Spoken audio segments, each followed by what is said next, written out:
Verb.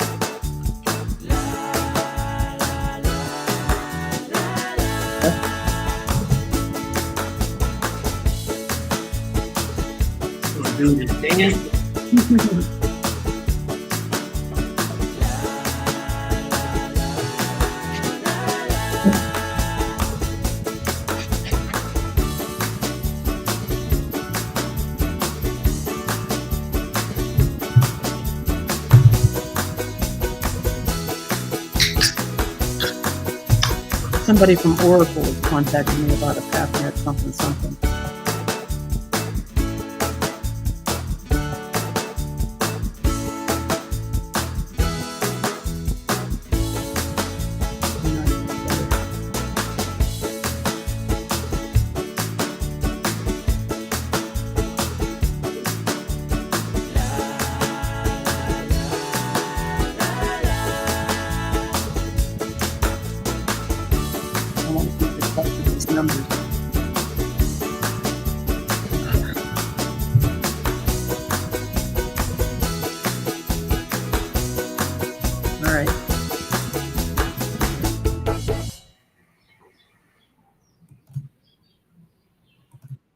You come back to us now.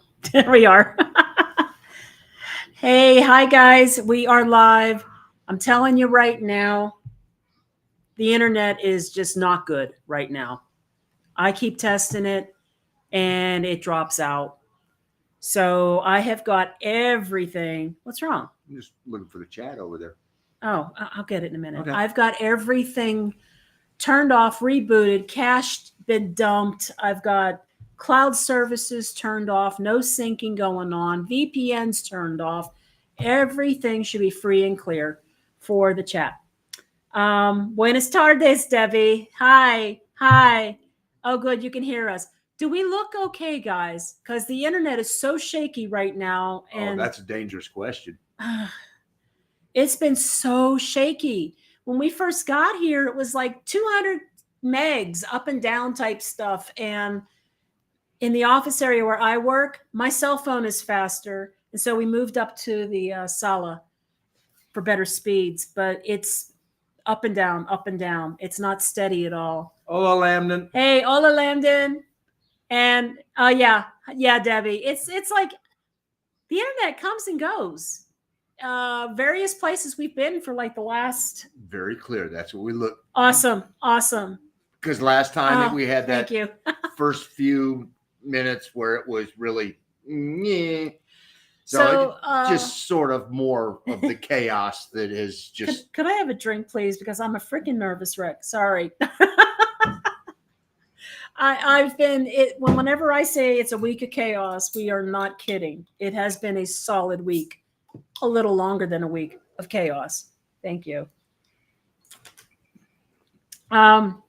So I want to concentrate on a couple of things today. I mean, we want to concentrate. One of them is a story about these little kittens. We found ourselves being There's only one left. Papa and Mama to, at one point there were 12. 13? 8? 13. 4, 8, and then Tabby shows up out of nowhere. Yeah, we actually have a video that we did on this because we thought it would just be an interesting video. Because, you know what, stray animals in Mexico is a very real thing. And we had 13 kittens from 3 different litters here. And we'll get into the details in that video. But essentially the thing is 4 of them passed away due to exposure. We could not get to them if we wanted to. The mother put them someplace we were unable to. Yeah, we couldn't get to them. The only thing we could try and do was give them shelter from the rain, and I made an attempt to do that, and they did not avail themselves of it. And no. They, due to exposure. Yeah, rain and 60-degree temperatures, they died. Then we had a litter of 8, and of that 8, Greece is the only one that is still here. And then the rest of them didn't die. I mean, one did. One did. I had one actually die in my arms. Was it yesterday morning? 2 mornings. 2 mornings ago. And then we found one. Don't know where it came from. It was wet, shivering in the rain, and it was right outside the kitchen door. Don't know where it came from, but it was too small to be from one litter, and it was too big to be from another. So that was interesting. And that one, fortunately, got adopted last night. So that was Yes. like, yes. Looks like Mr. Bigglesworth. Say hello. Say hello. He said, I just opened my eyes not too long ago. And we went to a vet visit. They didn't charge us a thing. And the vet put some drops in his eyes so that they would look a little better. This one is just starting to get some activity where he will pounce a little bit and follow things with his eyes and try to get it with his paws. He's also starting to follow us around a little better. And yeah, he's getting some coordination. A little bit. And we actually saw a jump earlier today. Wasn't much of one. He's rolled on his belly, was cleaning himself. That was impressive. He's probably about 2, maybe 3 weeks old. No, vet said they were 28 days. So that'd be 1 month. How do you know that's what the vet said? Because that's what Mary said. That said that Tabby was 35 days old and that they were at 28. I don't think that's accurate, considering they just opened their eyes about a week and a half ago, and they don't do that till they're 10 days old. So anyway. Anyway, so that's it with the kittens. There will be a video about the kittens, but the chaos, part of that chaos is that it really has disrupted particularly my routine on a daily basis, because I'm making up formula, I'm bottle feeding, making them go pee and poop, making sure they're in a warm place to sleep for the night. And, they get kind of noisy about every 3 hours. They want to eat, and they let you know. Mm-hmm. It's pretty much made it difficult for me to eat, to work, whatever, because I'm typically either holding them, and then I got to wash my hands and stuff before I eat or do anything. And it was raining a lot last week, so we didn't go anywhere. We didn't do anything, so that wasn't so bad. It didn't interrupt our plans here in Oaxaca. No, it was just a daily routine thing, and it made things a little chaotic. Just one more thing to have to stress about. Yeah, but hey, let's chip in. Hi, Stephanie and Michelle and Jack. There's Jack. That's right. We said Mr. Bigglesworth. Lisa. Hey, Lisa. What's up? I hope you and all your family and friends that were impacted are safe and have not suffered property damage. Thank you, Lisa. That's the other part of the week of chaos. That's the other part that we're going to hit hard here tonight. There are still people I have not heard from. And I kind of have an idea of where they lived and how bad things might have been for them.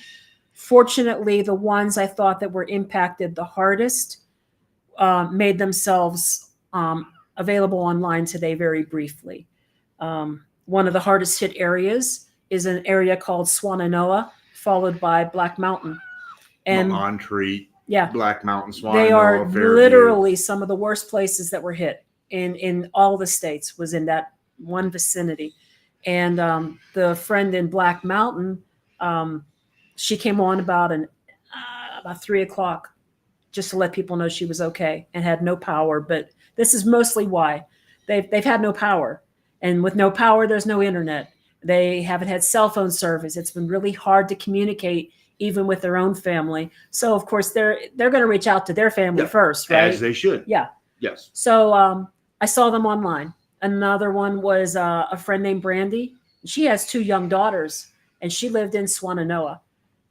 She's okay. She had no power. Either she was at a friend's house who had just received a generator, or she had just received a generator. I'm unclear, but they're safe. So, and their homes are safe. So they were the 2 people I was worried about the most. And then a couple other friends I saw online, but we're still missing some people.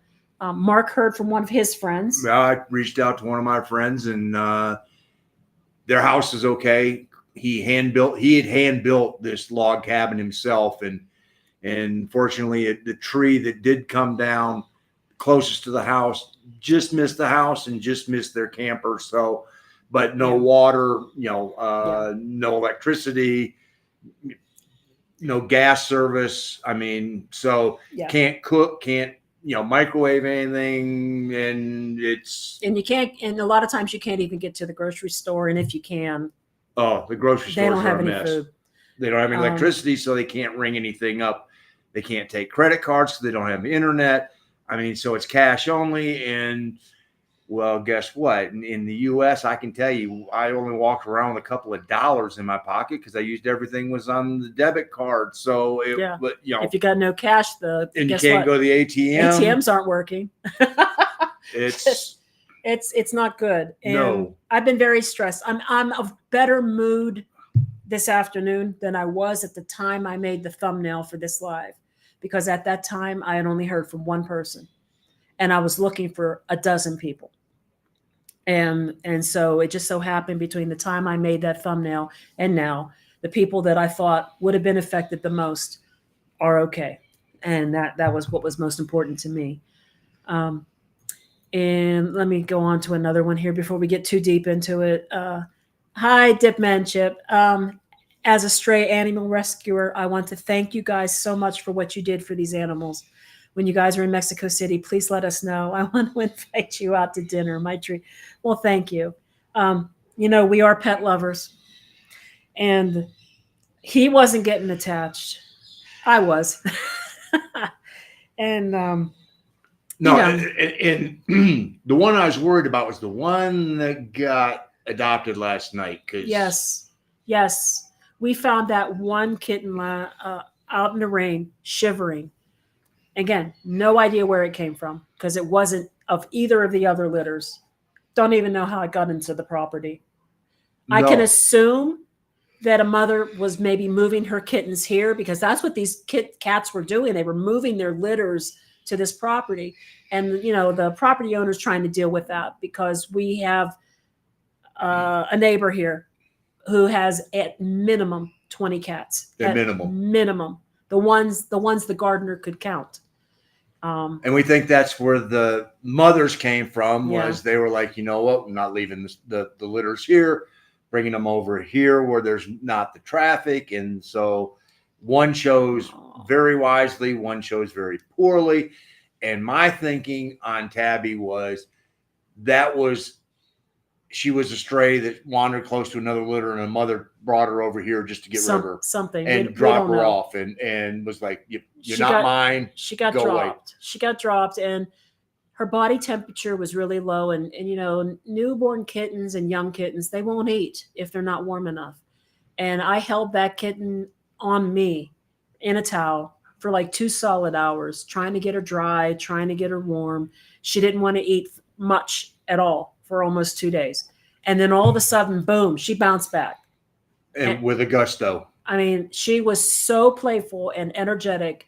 She would literally climb up both of our legs of our pants and climb all the way up and sit on our shoulders. And she was just so cute. If I was going to keep a cat, I would have kept her. I would have, but we can't. Not in our travel arrangements. No. We just can't. So she got adopted last night. So I'm glad about that. So now we just got to find a home for one more. This one right here. I'm working with an organization, Furry Tales of Oaxaca, that someone recommended in one of my posts. And they've been a godsend because, they supplied us with some kitten formula, the bottles, brought a heating pad over because we were hopeful that the mother was going to come back. And so we put them outside where they were, but we put them in a box with a heating pad and a towel so that they would stay warm. And the mother actually did come back and take 4 out of the 6 remaining. So we were left with those 2. And of course, Tabby was not of her litter, so she had nothing to do with that. So we were left with 3. So, yeah. And so Furry Tales of Oaxaca, their focus is predominantly free sterilization for feral animals. They really can't place the kitten. They could just help me take care of it, and they can reach out to their contacts to try to help get it adopted. See if somebody knows somebody who knows somebody who knows somebody that wants a kitten. Their goal right now, one of their focuses is to go to that neighbor's and see if they will allow them to perform sterilization treatments. They do it on site, and they do it purely through donations. So if you happen to be aware of Furry Tales of Oaxaca, you can find them on Facebook, and they are on WhatsApp if you just look for Furry Tales of Oaxaca. And they'll accept donations if you feel like sending something their way to help them with the sterilizations that they do. Let's see here. Love and Grease. Yes, yes. Except as GRIS. It's Spanish for gray. Yeah. We didn't get too original. It was just no. The one that passed away on me had boots, so we called it botas. And Yep. Tabby, we just called Tabby because it just fit. Tabby's new name is Nina, and that's what her adoptee family wanted to call her. whatever. Yeah. Their cat. Their cat now. Yeah. So, hey, Greg, it's a double. Got live notifications from you and Mariana at the same time. Oh, no. I didn't know we were going up against Mariana. We normally don't. We normally don't. She normally doesn't do Wednesdays at this time. So, hope that isn't interfering too much with the views tonight, because this is a big one. This one's really close to us. So, Black Mountain, North Carolina has a large lithium deposit. Interesting indeed. They're going to have a problem getting anything out of it right now. Yes. I mean, it's literally underwater. It's not pretty up there. They've just announced that I-40 from west of Asheville to the Tennessee state line is going to be closed until about this time next year, and they're hopeful that they can achieve that. And then I-26 north from, or actually they call it east, I think it is, because odd and even, but if you live in Asheville, it's north. Going north from Asheville to the Tennessee state line north of Asheville will be closed for the same amount of time. So you aren't going to be able to get in, 2 out of the 4 ways of getting into the Asheville market are closed for a year plus. Yeah. So let's see. Hi, John. Do you like crutches? I'm not sure what that's referring to. If you could explain a little more, I'd be happy to answer that. If it's like real crutches, the answer is no. No, because that's normally means something bad is yeah, occurred. That means it's bad. And besides, I tried to walk with crutches once, and it was really hard, especially in my armpits. I wasn't using them right or something. Hey, I bet this is Colleen. Hi. Or maybe it's not. Maybe it's just someone named Bruno. They say, how do you know it's Colleen? Well, because I have a friend named Colleen Bruno. So okay. I don't know. So, all right. Maybe it's not Colleen. Maybe it's just Bruno. I don't know. Let's see. Jesse, hey y'all, glad y'all aren't in Nashville. I know. Everything I'm hearing is as bad as it can get. It's biblical. It's pretty bad. And we want to talk about that because there's not a whole lot we can do where we are. So I know on my personal Facebook page, I have been sharing every single bit of news that I can about shelters, about food banks, about animal rescues, about someone that has a barn that can store people's livestock if they need it. I mean, anything I can find, I've been sharing. It got to the point today where I actually made an apologetic comment on Facebook saying, I'm sorry I'm sharing so much, but it's the only thing I can do to help. And if you want to put me on a rest for a few, 30 days, I totally understand. And no, the support was actually really good. So I'm glad to hear that. My spirits are definitely in much better mood because I did see that 3 of those people were okay today. But I mean, it was a biblical event. I mean, let's share some of that for a minute, because I mean, some of the things this is what people need to understand. Let me share this one map. This is huge. That purple section had the equivalent of rainfall that is seen once in over 1,000 years. That's just mind-boggling. And that purple area, the real big one that you see on the right, that is Swannanoa, Black Mountain, Montreat, Fairview. Fairview. Yeah. But the northern tip of it, that actually is Mount Mitchell, because Mount Mitchell got in one day 26 inches of rain in one day. In one day. And the southern end of it, on the southwestern side corner of it, that is Fairview. The southeastern side of it is Chimney Rock and Lake Lure, where Dirty Dancing was filmed, and it's never going to be the same. I mean, it's just the smaller purple area that is west of I-40 and I-26. That is Clyde and Canton. Canton. Yep. Yeah. And that's just the North Carolina part of it that you're seeing. That's not even like the Tennessee that was affected, Atlanta. I mean, the problem is that it's stalled. It's stalled. That region had like 2 or 3 solid days of 6 to 8 inches of rain per day before the hurricane even came in. And then the hurricane stalled on top of that area, and it wouldn't leave. And it dropped a tremendous amount of rain. I'm going to read something that I posted today on Facebook that I shared, because it is astronomically mind-blowing what these numbers are. In case you haven't heard this yet. And I'm sorry I'm looking down, but I got to read it because it's just eyeglass time. It rained 40 trillion gallons of water. If you want to know what that is, that will fill the Dallas Cowboys Stadium 51,000 times. That would cover the entire state of North Carolina in 3.5 feet of water. That would fill 60 million Olympic-sized swimming pools. That is the equivalent of the amount of water that flows over Niagara Falls for 619 days straight. That's how much water fell. I can't even imagine that. No.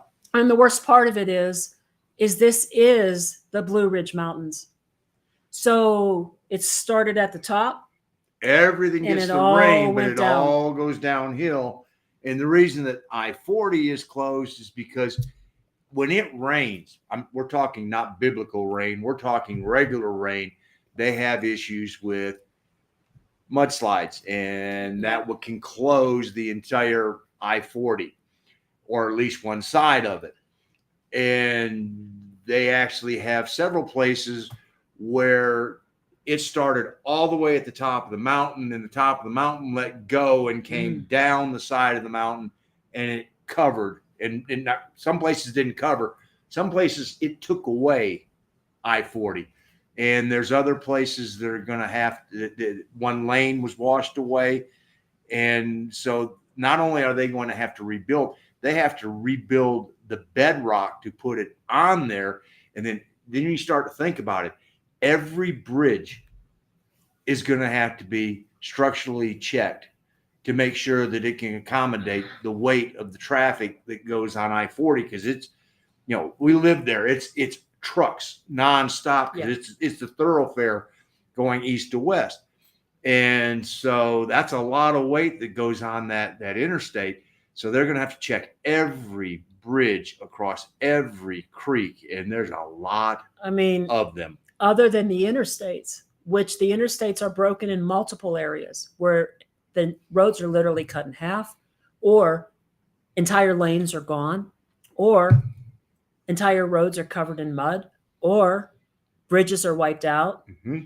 Multiple places, not just a couple here and there. There are multiple places on I-40 that are like that. There are places on I-26 that are like that. There are entire roadways into communities that are gone. Yeah. There's a side of a freaking mountain that is gone. Like the whole freaking side of the mountain just slid right off the rock. Literally. I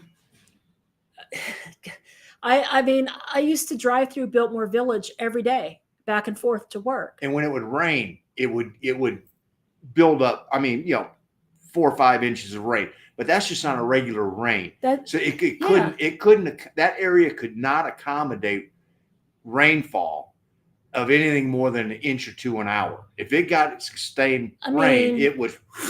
if there was going to be potential flooding, they would proactively block a couple of the streets, mostly Swananoa Road, Sweeten Creek Road. They would block them, and you couldn't take them, even if there wasn't rain on them yet, because They knew it was coming. They knew it was coming. It's not uncommon for them to get flooding of about 1.5 feet max. This time it was 20 feet. There are buildings on Sweeten Creek Road that took into account the frequent minor flooding. They built themselves at least a half story higher off the street to protect them from that. It didn't help this time. No. There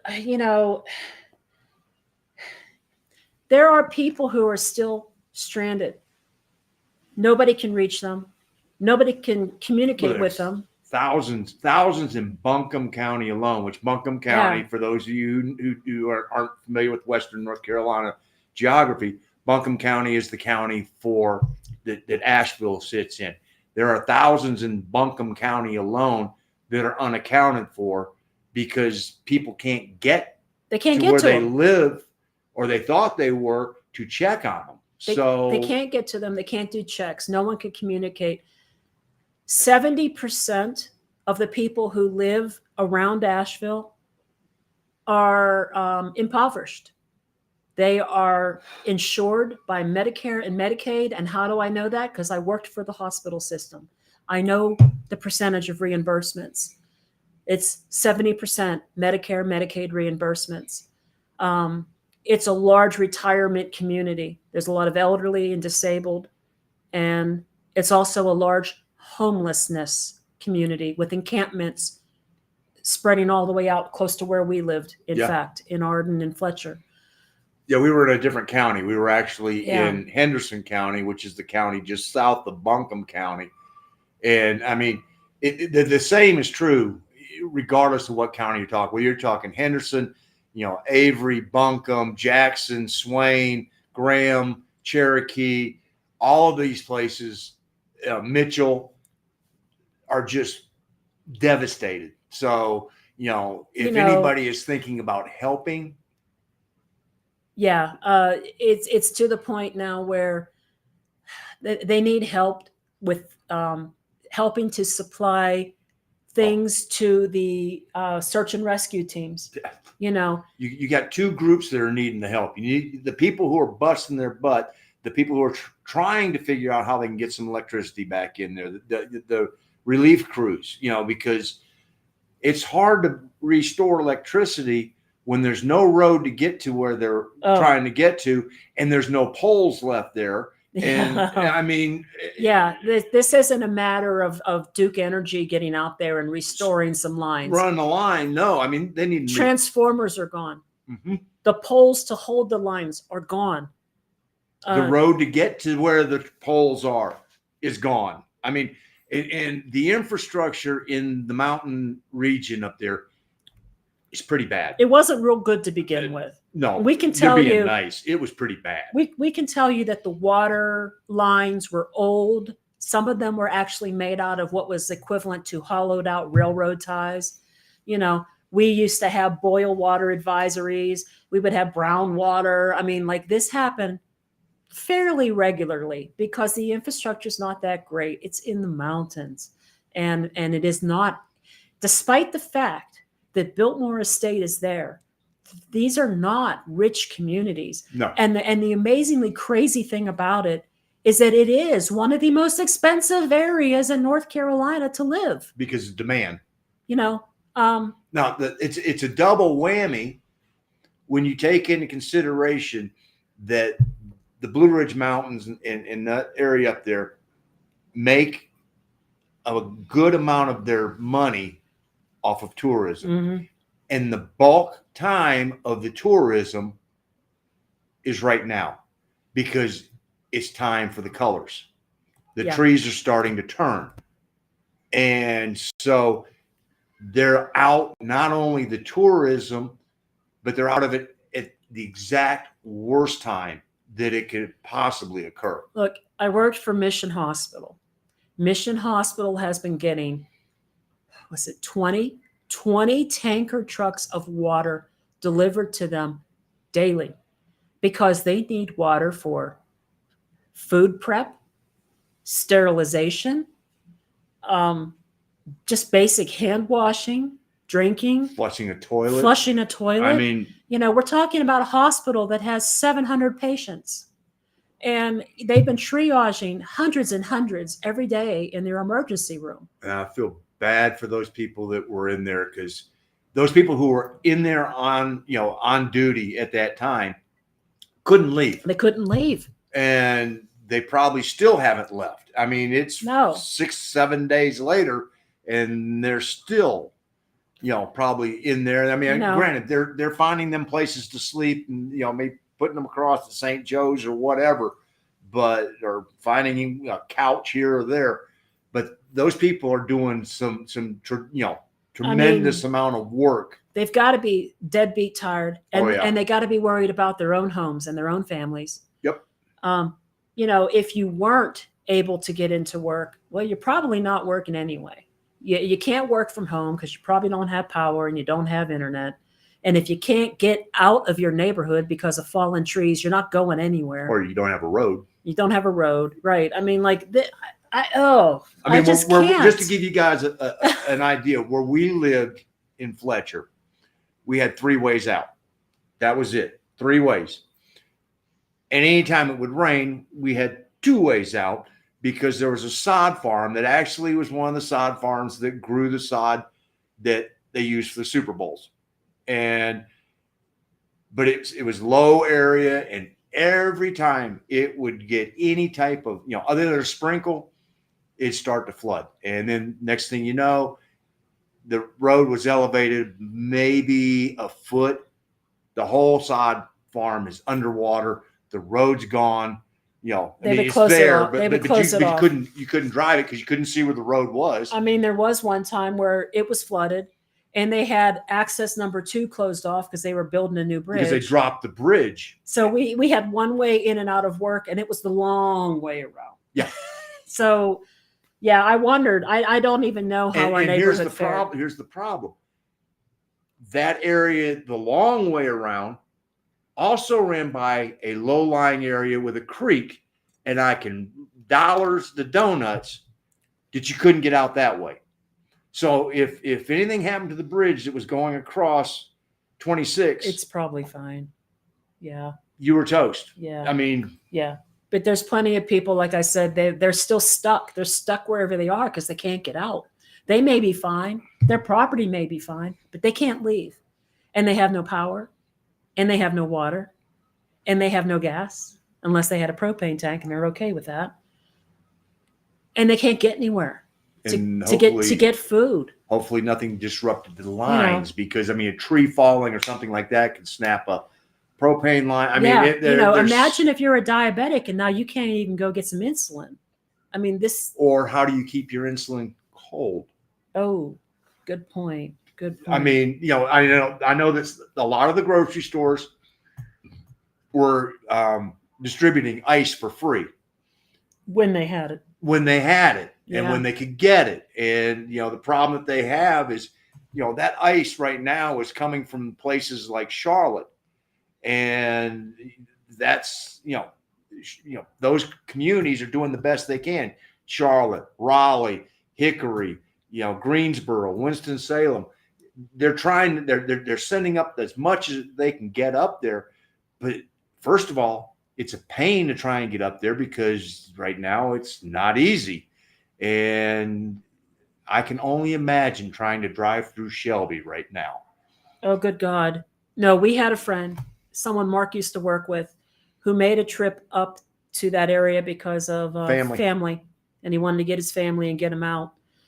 And Shelby, North Carolina is like the main route to get from Charlotte to the Asheville area. Mm-hmm. And could drive it with my what eyes is it? closed. 13 or 14 traffic lights or 15. something? Okay. And when it's heavy traffic, it'll take you a while to get through there just because of all the traffic and the traffic lights. He said, now imagine there's no power and none of those lights work. It's no. Yeah. Mm. When I was in elementary school, I lived in Shelby, and it's changed a lot, but that part has never changed. I'm Okay. gonna hit a couple of these Okay. questions, and then I'm just going to share a few things with you. So Jesse, have we seen the nighttime satellite photos? No. And there's a strip with no light from Florida to Virginia. I totally believe it. I totally believe it. Like I said, the ground was saturated with rain before the storm even came in.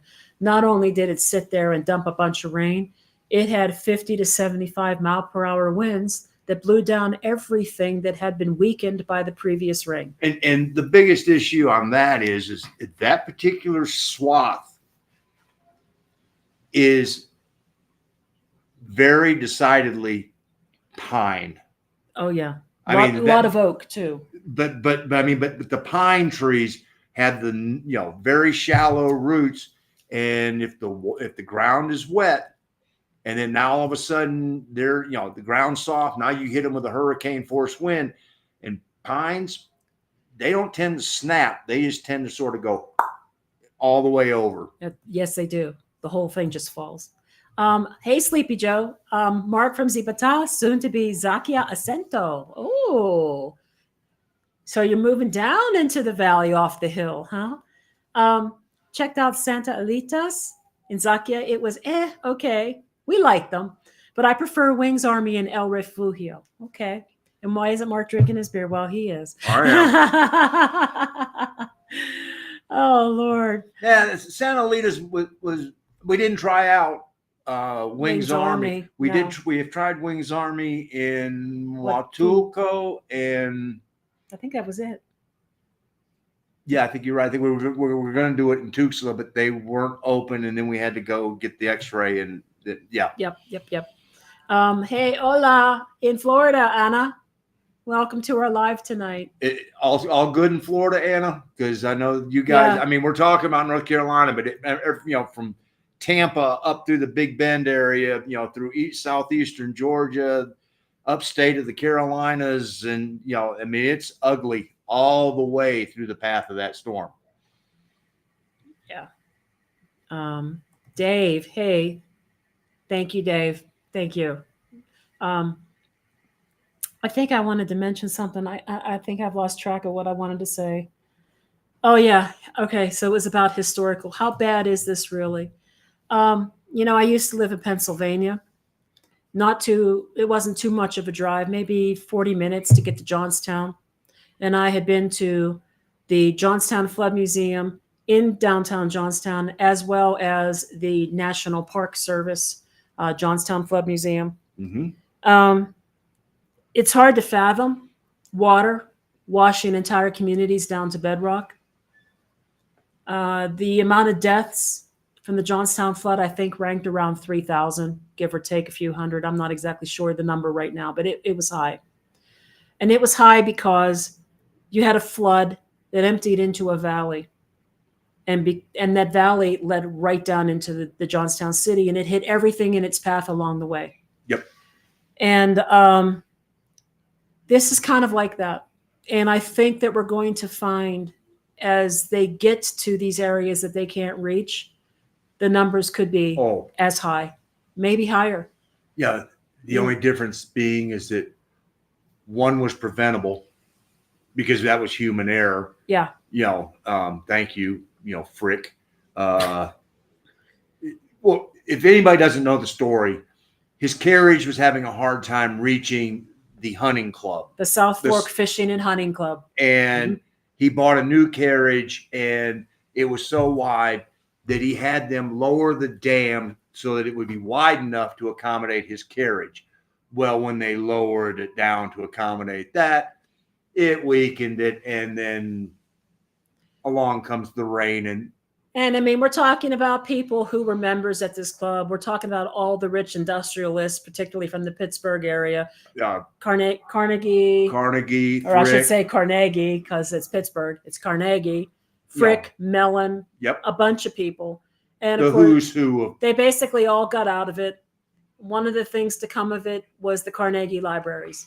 It was it did affect Andrew Carnegie a lot, Yeah. and that bothered him. And then when J.P. Morgan wrote him a check for U.S. Steel that was just astronomical, that's when he decided he was going to do good with the money, and that's what started all the libraries. So, But you can go back in history and read about it. It was pretty phenomenal. And or if you want to watch it, a great way of learning the history, the men who built America. But they don't spend too much time on the Johnstown flood, though. No, but I'm talking. But as far as learning who these people were, and it does touch on that, and it does touch on why Andrew Carnegie did what he did, and it's a whole lot more enjoyable than it was reading about it when I was in junior high and elementary school. Yeah. If they'd have shown this, I'd have aced every test on that. Like, boom. Sure. I agree with that. I wasn't into the Industrial Revolution. I didn't care for history until I'd say anything after Civil War. I didn't care. And if they had shown something like this when I was in school, I would have been all up in the Industrial Revolution stuff. But just for real brief, starts with Vanderbilt and goes through Rockefeller and Ford, and J.P. Morgan, and all those people, and Carnegie, Frick. Am I leaving somebody out? I don't know right now. Whatever. I don't know right now. My mind's not there. I just wanted to draw a comparison to the fact that was pretty bad. This might be worse. It could potentially be worse. It could be grander total, but I don't know, deaths per square mile. It will not touch the Johnstown. No, flood. it won't. It won't. That was a very concentrated, and then boom. Yeah, but I wanted to share a few photos if you haven't seen them yet and explain what they are. This photo here, this is Lake Lure. That's the lake that was in Dirty Dancing. This is what's here. And the reason that's what was there. That's what's there now. And most of that is the result of the floodwaters literally wiping the communities of Chimney Rock and Bat Cave right off the face of the earth. Here's a before and an after of Chimney Rock. That's what's left. And that's just sad. It's really sad. This is an example of the high water mark. Yeah. I put the black and white one in there because I wanted you to see just how high the vehicles are. Those are full-size doorway windows as tall as a human. Yeah. It got about 20 feet almost total from the river, 25 feet. And that's elevated. Yeah. I mean, that's not sitting at river level. That is actually because Biltmore was built on a little bit of an incline, because the person who, Vanderbilt's son, who I think it was, I can't remember which one it was. I think it was George, who built. Yeah, it was George. Who built Vanderbilt. Not built Vanderbilt. Biltmore Estate. I don't know if it was him or the architects, but they were brilliant. It's actually raised on a high, little bit of a higher piece of ground. And if the water ever did get that high, off the terrace to the one side, there is a sheer drop off. So if the water ever started to rise, it's going to go off that before it got into the house. There's areas of Biltmore Estate that are low next to water. Stables and the gardens. Out gardens. I mean, they could be affected. The house itself would not. But this is in Biltmore Village. This is just the entrance to the estate grounds. Well, it's a drive past that. And what I wanted to say was that this high water mark, I would drive through that. I would have been the level of this pickup truck on the right-hand side driving through that, pretty much. And this is what I drove through. That's after, on the left, and that's what it looked like on the right before. And that literally was the road I took. I would go around that corner at the end and up a hill to get to work. Yep. Drove through that every day. These aren't even the worst pictures. These were just the ones I could try to get some before and afters. This is in Biltmore Village, right on a corner. It's across the street from All Saints Crescent Church, I think it is. And also the entrance to Biltmore. Yeah, Biltmore Estate would be on the left-hand side. You would basically drive past this place and straight ahead. And this isn't even the one that got me the most was a restaurant. I don't know if you guys are familiar with Moe's. It's like a burrito taco place, and it's horrific. It's horrific. It's been hollowed out. There's like nothing left inside except a bunch of debris and some upside down chairs. And So- some of the chairs are 20 feet in the trees. Yeah, I mean, yeah. it's unbelievable. Yeah. It's been hard to look at because this was our home for almost 7 years. And, and we're concentrating, of course, on the Asheville area, the Buncombe County area, but we used to get cabins for our anniversaries and for Christmas rentals in the mountains, and places we've stayed has been affected. I can only imagine the one up at the top on the goat path that Lexi about passed out trying to. Well, they over. were high enough. I'm talking about the road. The road, yeah, that was a goat. That was a goat path to get up that you road. may not be able to get there if you were there. You may not be able to get You'd down. be stuck because it was butted up right beside the Great Smoky Mountain National Park. It was like the last road before the park. Mm-hmm. You can't have a cabin in the park, so it was like the closest you could get to the park and not be in it. Maggie Valley, we stayed there. The valley of Maggie Valley was just a mess, and I think Almond was probably okay, but again, not the low areas. Not the lower, not down by areas. the post office down there, by the water, by the lake. I mean, Natahala River and Natahala Gorge said that they were okay, that they didn't get it as bad. So maybe Almond was okay. I don't know. Fortunately, normally this time of the year, the lake is down, so it can accommodate. That's true. I mean, when we would go up there this time of the year to go see that area, Almond, Bryson City, it would be down 20, 25 feet. And that's how much bank you could see. Oh. So the Great Smoky Mountain Railroad was destroyed. And you guys may not be familiar with that, but you could ride the railroad. It was a steam engine, and it would take you around the mountains. It was a pretty scenic day, 3-hour trip maybe. A 3-hour tour? Something like that. Okay. And every Christmas, they became the Polar Express. The Polar Express. And our last Christmas in the United States, I took our granddaughter on a ride on the Polar Express. And that railroad is pretty much destroyed in areas. Like the tracks were actually off the foundation, wherever they put them on, and hanging down in the water in places and stuff. So well, that's if you're going to lose roads, you're definitely going to use railroads as well. And that's another thing that you're going to have to consider is that there's a big railroad that goes through Asheville and right through Biltmore Village. They've got about 8 to 10 tracks that go through there. Yep. And they have to go over a bridge. Yep. And the tracks are messed up. I know. Yeah. And so, again, every train bridge is going to have to be structurally inspected. Yeah. And guys, it's going to be years before this place is close to normal again. Some places will never be back to normal. Chimney Rock and Bat Cave. I'm sorry.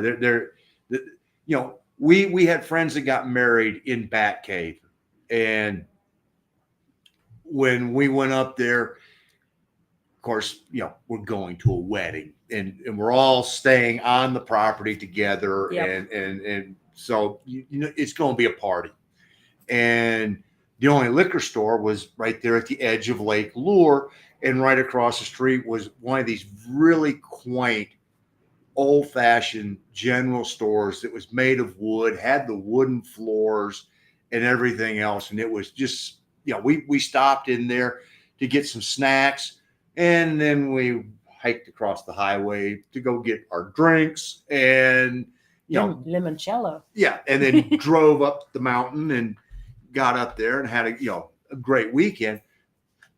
The ABC store was made of brick. It's possible that the building may still be there. Maybe. That little general store, no chance. No. None. Of course, and all the windows got blown out and the roofs got washed away and cars and everything's filled with mud. And I've even seen pictures of people rescuing deer out of the rivers, dogs. I've seen black bear hanging on to limbs up in the trees. I don't know. I've heard stories about children actually watching bodies float by. There were houses that were submerged so quickly that people had to break their windows on the second floor to try to get out and get onto the roofs. And then pray that it didn't keep rising. And in some cases, Yeah. Some cases, the actual roof gave in. And in some cases, houses got washed away with the people probably still in them. I've seen images of tractor trailer drivers who were asleep in their cab and they wake up with the cab of their truck filled with water up to their knees and nowhere to go. Where are they supposed to go? The water's moving so fast they can't leave the truck or they'll get washed away. I've seen fire trucks floating down a river. Yep. Well, and then we saw the one picture of an intersection that had a U-Haul dealer, and it's like taking Tonka toys, and they had the U-Hauls all over the place. I mean, here, there, and everywhere, and just was like, wow. So 40 trillion gallons of water. It's a lot of water. I can't wrap my head around that. So one of the things I wanted to do tonight, I have a lot of friends who are organizing. I have friends organizing stuff in West Virginia and trucking things down like baby supplies, dog food, and water, all kinds of things, non-perishable foods. People are sending stuff from, all the way from the coast of the Carolinas and from Raleigh and from Charlotte. But the thing is they're already having a difficult time getting and keeping things organized enough to do search and rescues and repairs and clearing out roads that they don't even have a way to accommodate all the stuff that's coming in. So what they really need more than anything is money. And I pulled together the best resources that I could find that would directly affect this region where the money could be most helpful. And I, even in the description of this live tonight, none of our personal links or none of that's in there. All I listed were these organizations. If you are able and you want to donate some funds to these organizations, you will find the link in our description below. But I also pulled up some QR codes, and I don't think it's going to work real well because I can only show one at a time, but I will show them. This one is Samaritan's Purse. Samaritan's Purse is actually based in that area. Yeah, it's in Boone. That's where their headquarters are.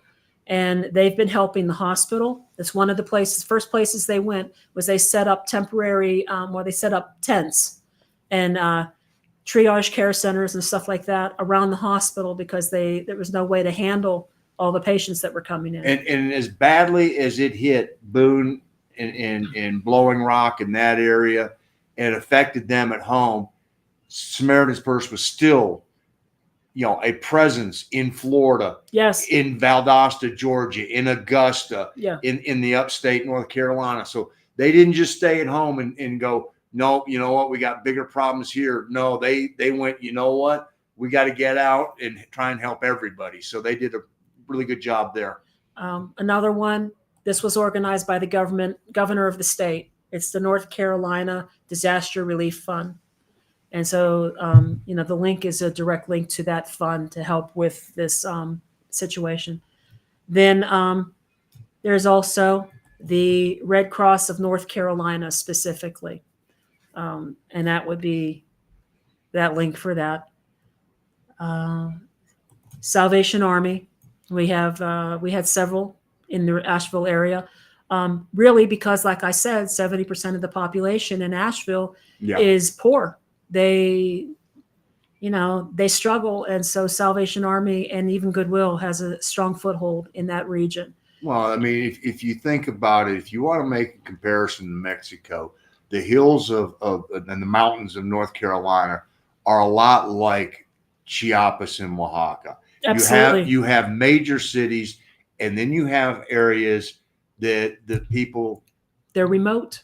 Leave us alone. Let us do what we've been Yep. doing it up here for this way for forever, and that's just the way they operate. Another one is AmeriCares, and they've had a very strong presence in trying to assist in the area.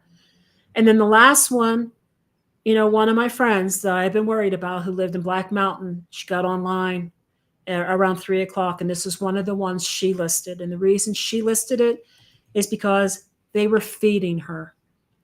This is Body and Soul. They are kind of like a food bank, but they're also an education center.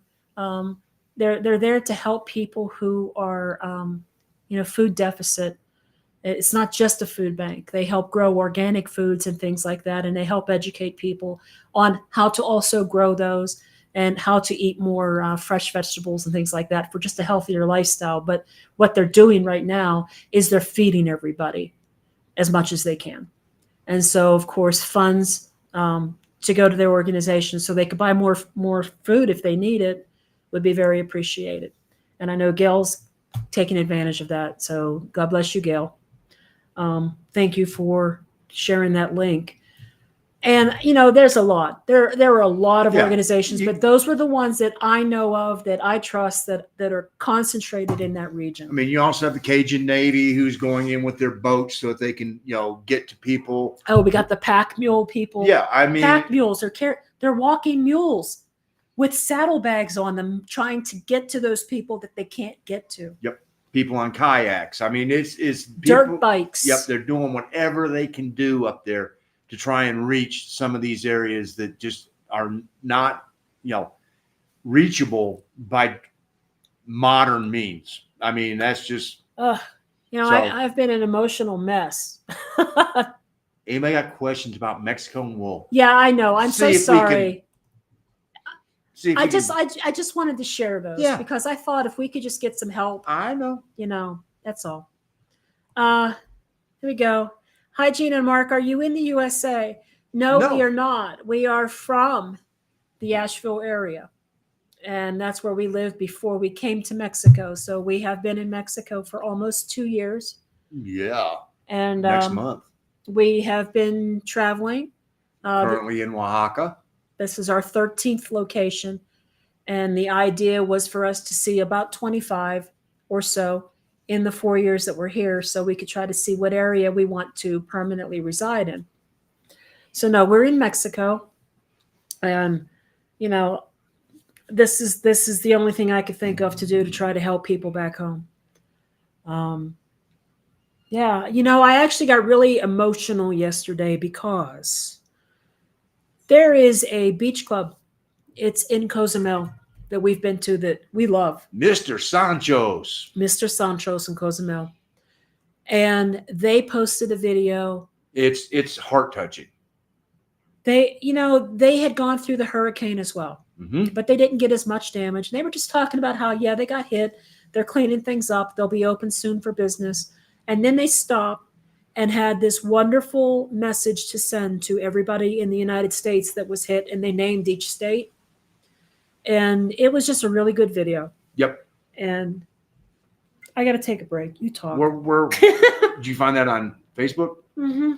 So if you want to see it, go to Mr. Sanchos's Facebook page. And it's I don't do Facebook, but Gina was like, you got to see this. You got to see this. And it's strong. I mean, it was a heartfelt message from the employees there at Mr. Sancho's to share with everybody, because they go, you know what? That's a lot of our clientele comes from the United States. And so X amount of them are going to be affected by this. And so they were basically going, here we go. We're here to back it up and show you that, we're here thinking about you. So, yeah, I'm going to post the link in the chat if you're interested in seeing it. And I'm going to also say, while we're at it, I'm going to plug them. We love going Oh there. God, yeah. If you happen to be in Cozumel and you're looking for a really cool way to just spend the day, their beach club is one that it doesn't have a lot of really loud, obnoxious music like some beach clubs in Playa. Oh no, it wasn't quite that bad. No, it's really nice. But I was going to say it got a little loud. Yeah, there, but it wasn't that bad. No, You know, they have off the water, which they didn't have it at the time we were there, but they now have the off the water, offshore water park type things. They have an all you can eat and all you can drink menu. I mean, we took advantage of the romance package, which was, you got the Bali bed, you got a brief massage. It was all you could eat, all you could drink, and it was not terribly expensive. I think we spent like $199. I think it's about $250 now. But if you think about it, you're getting massages. You got a Bali bed to yourself, and it's the kind with the curtains you can pull shut if you want privacy. And now if you want privacy, they actually have rooms that you can rent. Yeah, so I don't want the rooms. Sorry, I'm going to a beach club. I don't want to be in a building. Just somebody thought it was an idea. So, but anyway, I'll push Mr. Sancho's every time I can, and especially now because that was just really cool of them. Yeah, they didn't have to do that, and that was very nice of them to do that. No. So. Yeah. So I'll try to get off the sadness right now and the stress, and just say, look, do you guys have anything that you want to ask us about Mexico or how things are going here in Oaxaca? I can tell you, it's night and day difference, temperature wise, from Huatuco. 4 hours away, but in the morning here, it's get up. Put a hoodie on because it's chilly. It's chilly in the mornings. It starts getting chilly at night after the sun goes down. Yeah, too. I mean it's you wouldn't think that just being that far. I mean, of course, we experienced that before when we went from Tuxtla to San Cristobal. That was only an hour away, and it was night and day difference. But yeah, it's normally getting down around 60 for a low, and mid 80s. Not even. Like it was in the 70s today. So sometimes it hits 80. No, so yeah, Fahrenheit. It's a comfortable, and right now it is rainy season. And we actually had yesterday the government showed up, and they actually were. They rang the doorbell, and I'm like, oh, it's probably Letty, who is the house manager from across the street checking on us. And so I go, and no, there's a young lady from the Mexican government there. I'm like,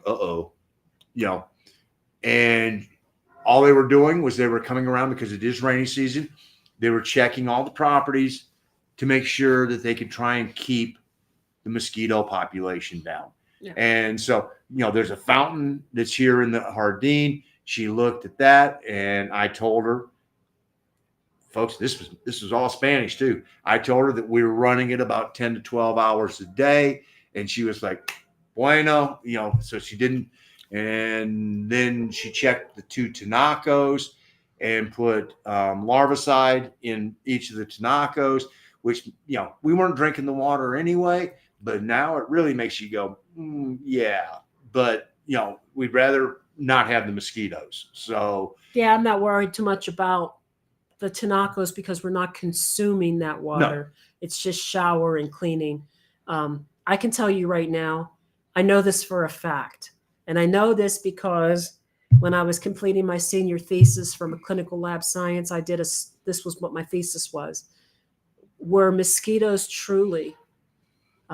mosquitoes with Zika virus, were they truly responsible for causing the outbreak of microencephaly in South America? I can tell you right now, the answer is no. The answer is no, because the place that was hit the hardest was Brazil. And the people that were hit the hardest were mostly those who were in impoverished areas of Brazil.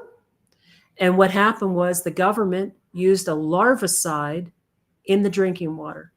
The larvicide acted on the mosquito population by preventing the mosquito larvae from maturing, which is the same thing that happened to these infants in utero.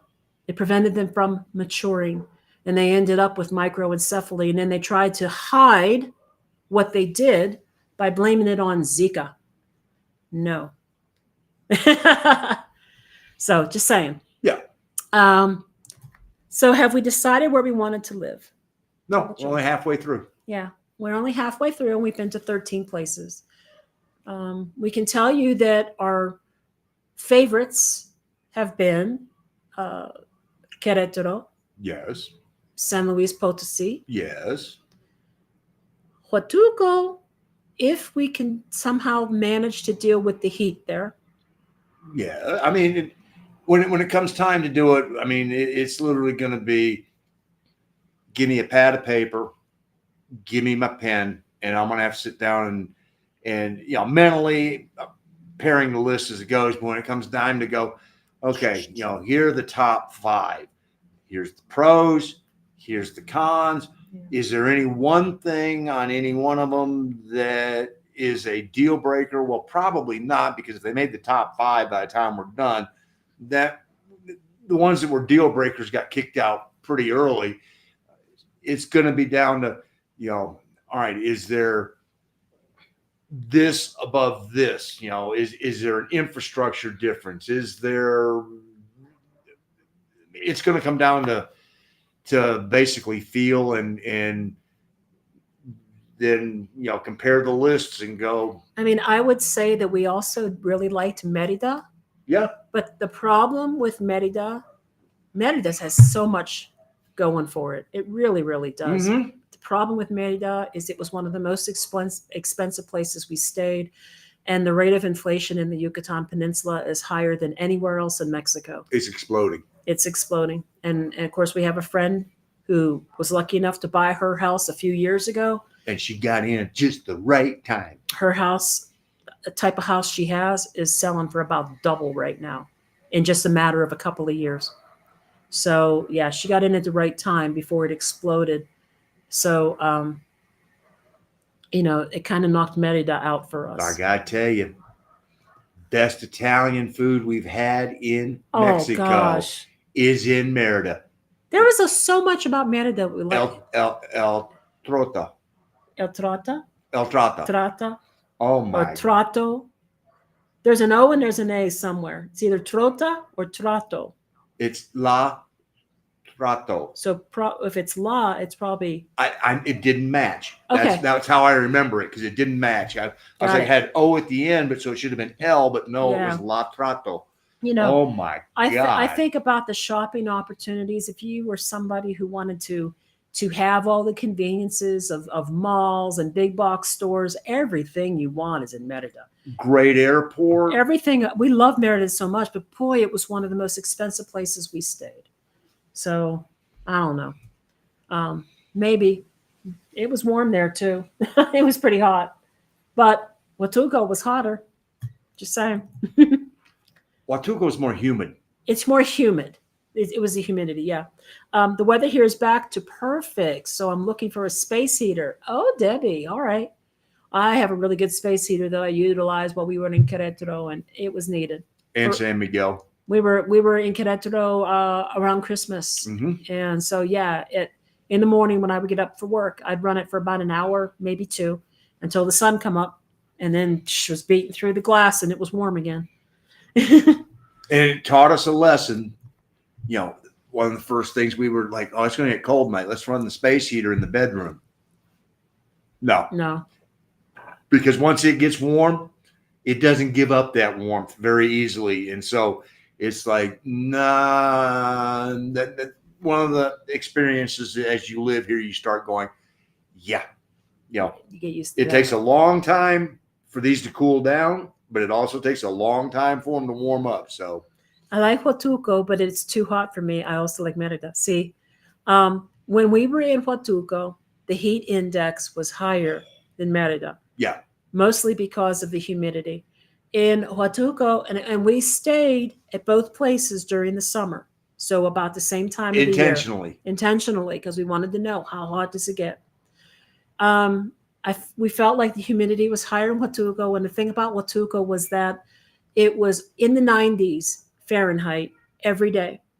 But with the humidity, the heat index was anywhere between 130 and 150 degrees Fahrenheit. I think the only place we had that even rivaled that was Veracruz. Yeah. Veracruz was like that too. Where you had the high heat and you put in that high humidity. Yeah. I think both Veracruz and Huatuco were warmer than Merida.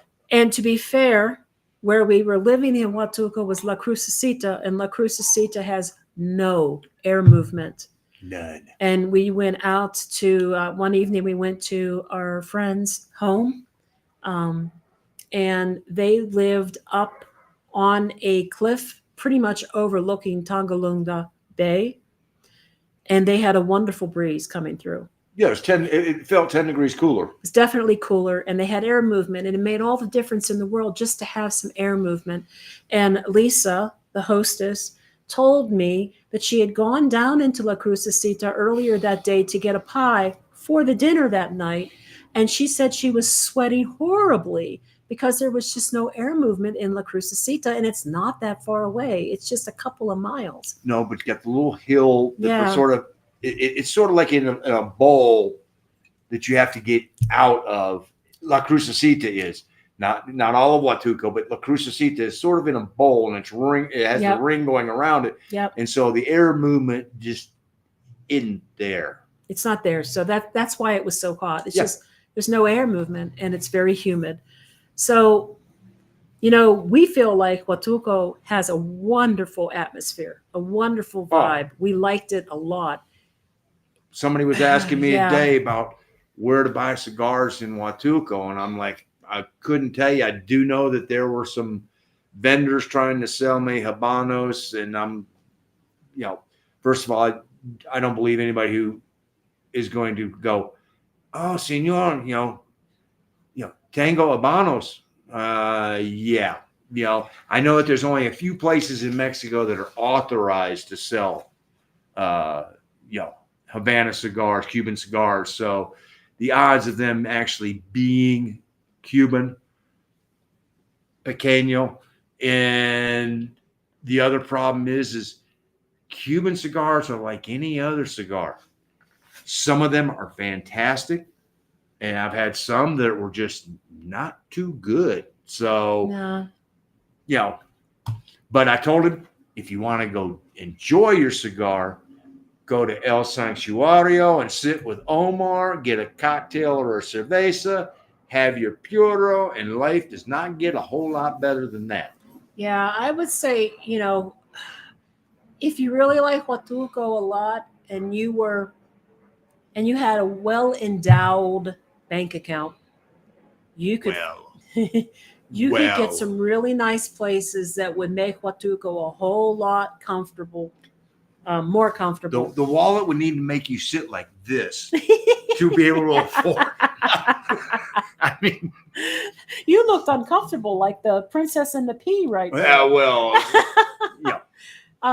But I mean, it's not impossible to have a comfortable life in Huatuco, but you've got to have a comfortable bank account to go with it. If you are going to be living, if you're going to be outside of La Crucecita, yeah, you're going to be outside of La Crucecita and at least close to the water, so that you can get a breeze, of some kind. That doesn't mean we're ruling it out. No, we're not ruling it out because it was just that nice. Yeah, it checks a lot of boxes. Yeah. Okay, Jesse, heading to Merida in January for a week for Canhe. Did you get vaxxed for the recommended illnesses before you headed down? I don't know what the recommended illnesses are. I get vaxxed for everything I'm supposed to get vaxxed for. She worked in the healthcare industry, so I would get flu, small. I had all the. What was it? Did I get a chicken pox booster or something? I don't even know.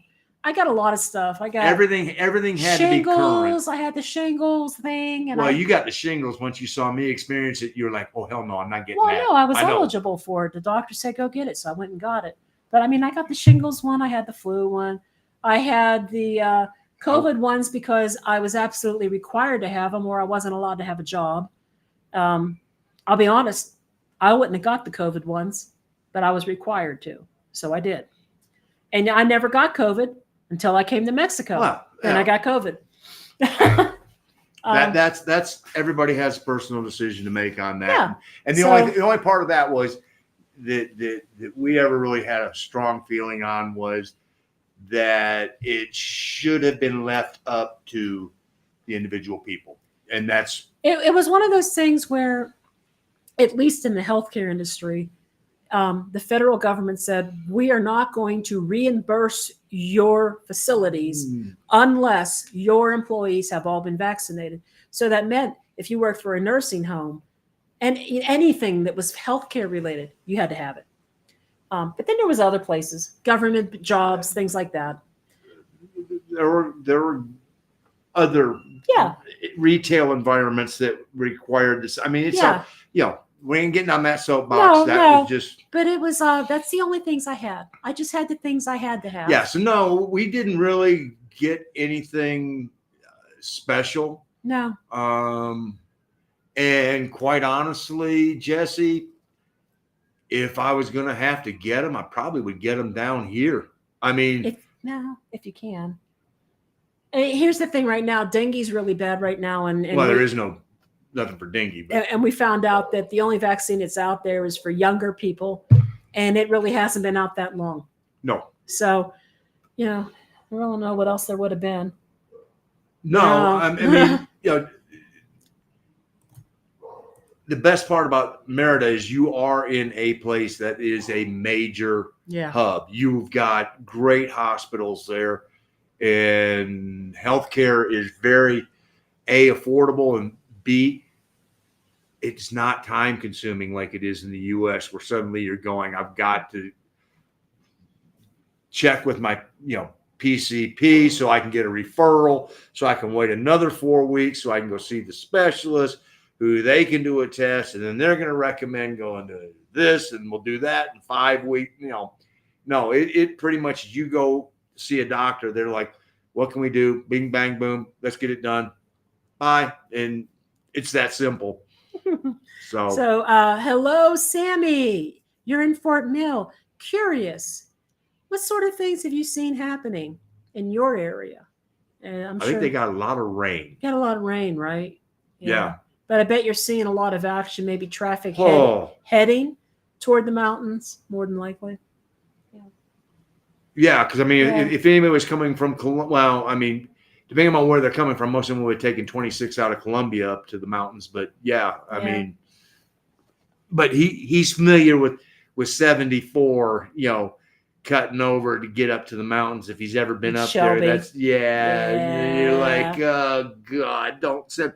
The only reason to go through Shelby would be to stop at Bridges Barbecue, and it's in the top 10 in the state of North Carolina based on reputation. I mean, it's not Rock Store, which Rock Store doesn't even get rated.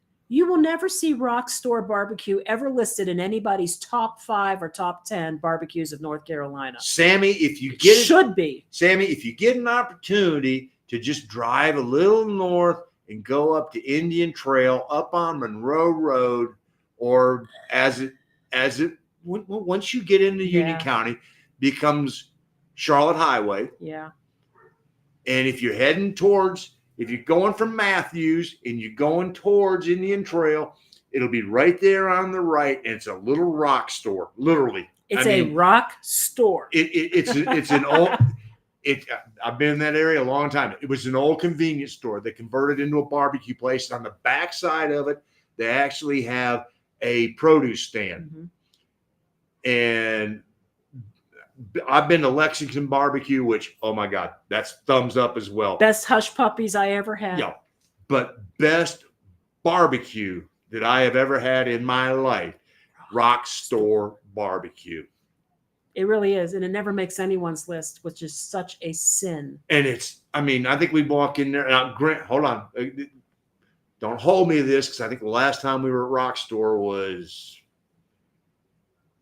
4 years ago, 5 years ago. We stopped at the one on the way to the beach with Mom that time, and a pound of barbecue, beans, It slaw, was a family meal deal. It was like $25. $25, cornbread. I mean, oh my Banana God. pudding. Banana pudding.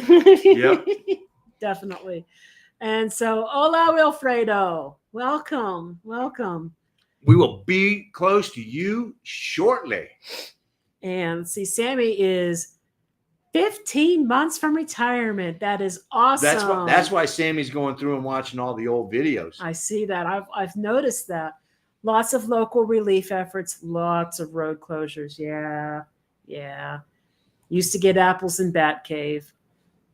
Gosh. Not going to be doing that anymore. You know, it's funny, Sammy, when we first moved to the Asheville area, it was right around the time they were having all of those fires. Yes. All the fires. From Gatlinburg, the ones that were set in, you know. And then they were in Bat Cave. They were around Lake Lure. They were everywhere. And I remember going to work and you couldn't go outside without your eyes burning. Yep. There was there was much a haze smoke. in the air. You know, and so what? And now we got floods and destruction. Oh, busted. Busted. Nah, hey, and the thing is, Sammy, ask the questions if you have them, because if we don't know the answer, trust me, there's a lot of you who are Yep. fellow subscribers Yep.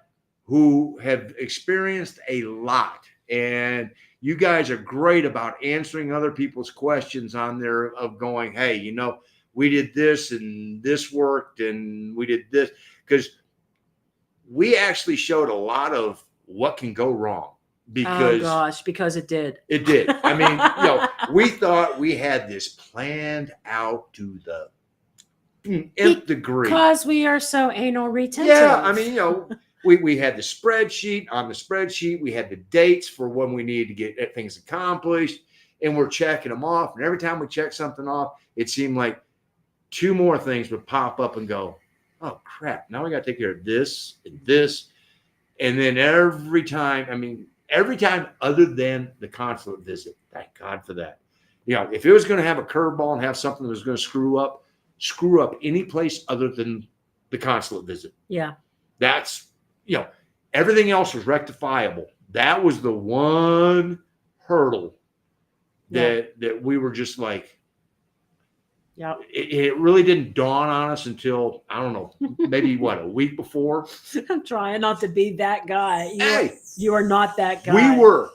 We were those guys. I mean, True.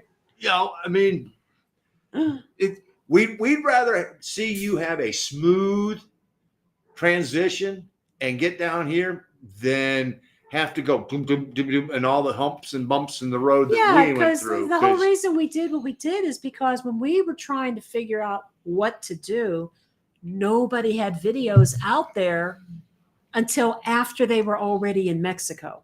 And some of those were helpful because they were saying, you know, this is what we did, but no one was doing it step by step by step by step. I mean, they were in Mexico and they were saying, well, this is what we did. And they would tell you a story about what they did. But we were like, you know what? We should do this while we're still here, while we're doing it. And that's why we did what we did. And then, you know, all the little things like, oh, I don't know, Bank of America not wanting to sign their own documents, you know, so that because we use the Kansas City Consulate. Well, Kansas City Consulate requires signatures. Not all the consulates do. Not every consulate does. But Kansas City's going, we require that each one of them be signed. Now, let me say this again.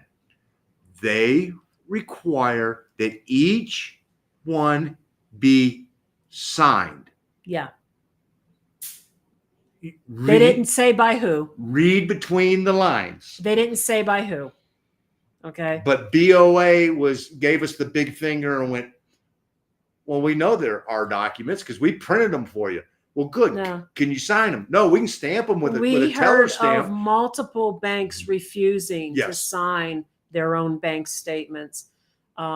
And then we heard one couple said they had their CPA sign them. If you have an accountant, if you have a tax preparer, if you have a gardener, if you have, people like that, if it has a signature. There you go. Yeah, we don't know. It's their own documents. Why they wouldn't sign them, I don't know.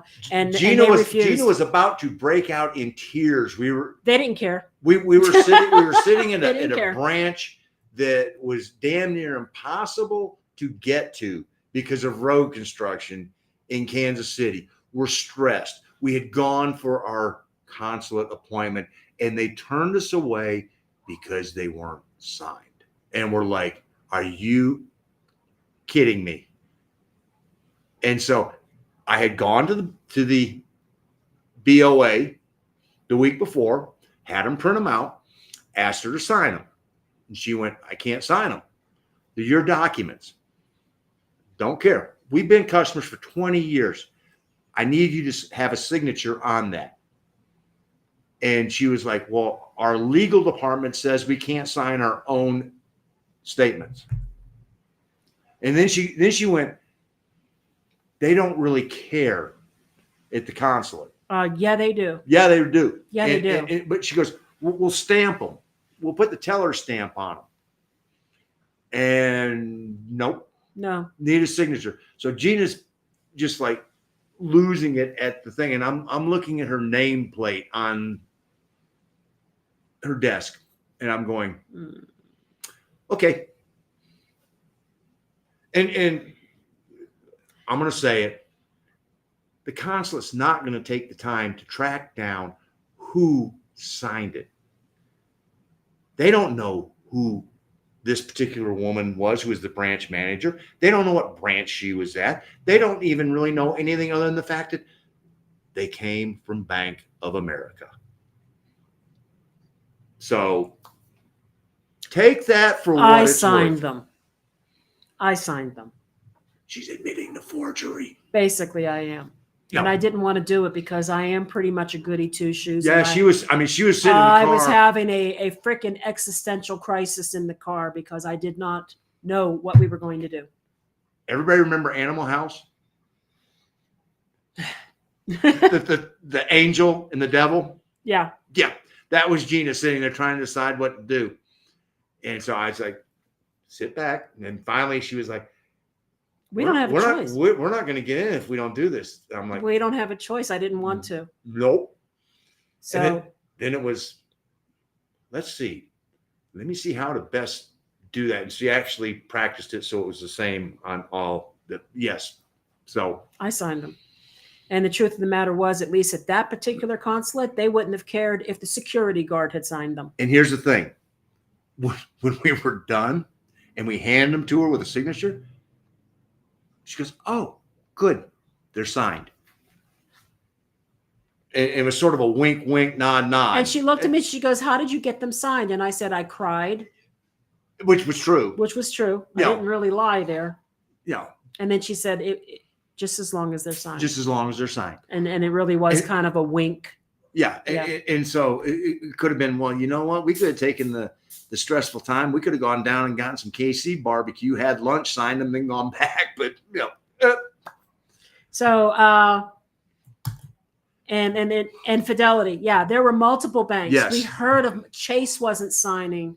We heard a lot of them. Like the banks won't sign these. Don't worry about each page, Jesse. One signature on the cover page of each month. All it takes. I think having them notarized probably would work because they're signed. BOA went, you can go down to the U-Haul and get them notarized. Jesus Christ, I'm a customer of BOA. I could get them notarized right here. And my response was, are you a notary? Yes.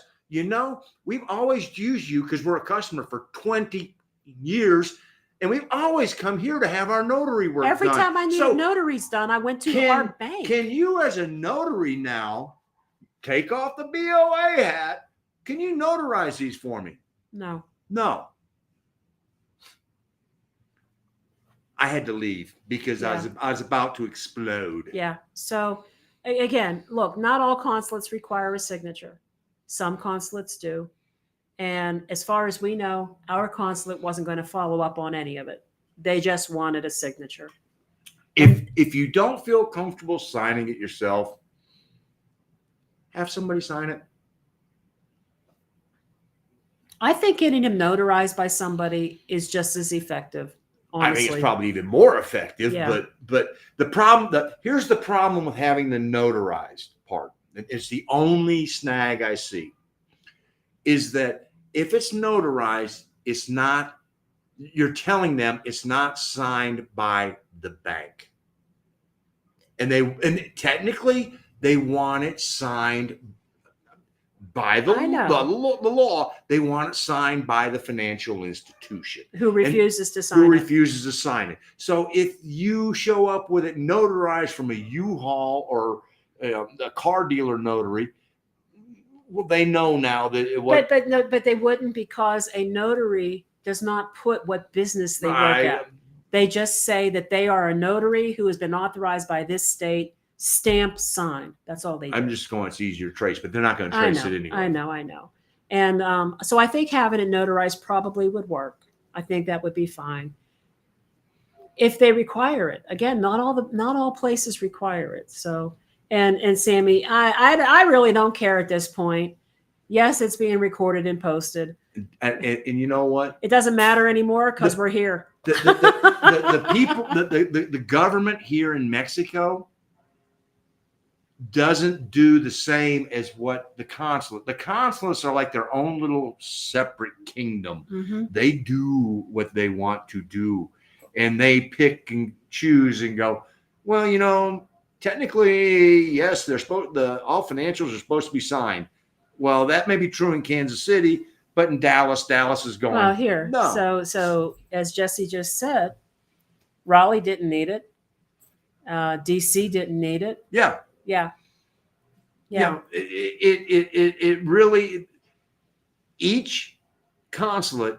Oh, this is another one. I can't remember which way it is. I want to say color. Yes. They wanted color copies, which we printed out, and we took them to the bank to get signed, but the bank wouldn't sign them, and the bank wouldn't admit that the color copies were their own. So the bank printed out their own copies, which were black and white, which the consulate prefers color copies. So, I mean, it was a mess all the way around. But they took them anyway, even in black and white. And Mark explained to them that we have the color ones. Here they are. Yeah, because they were in the envelope. Yeah, we had them with us. It's just that the bank wouldn't do anything with them. They had to print out their own.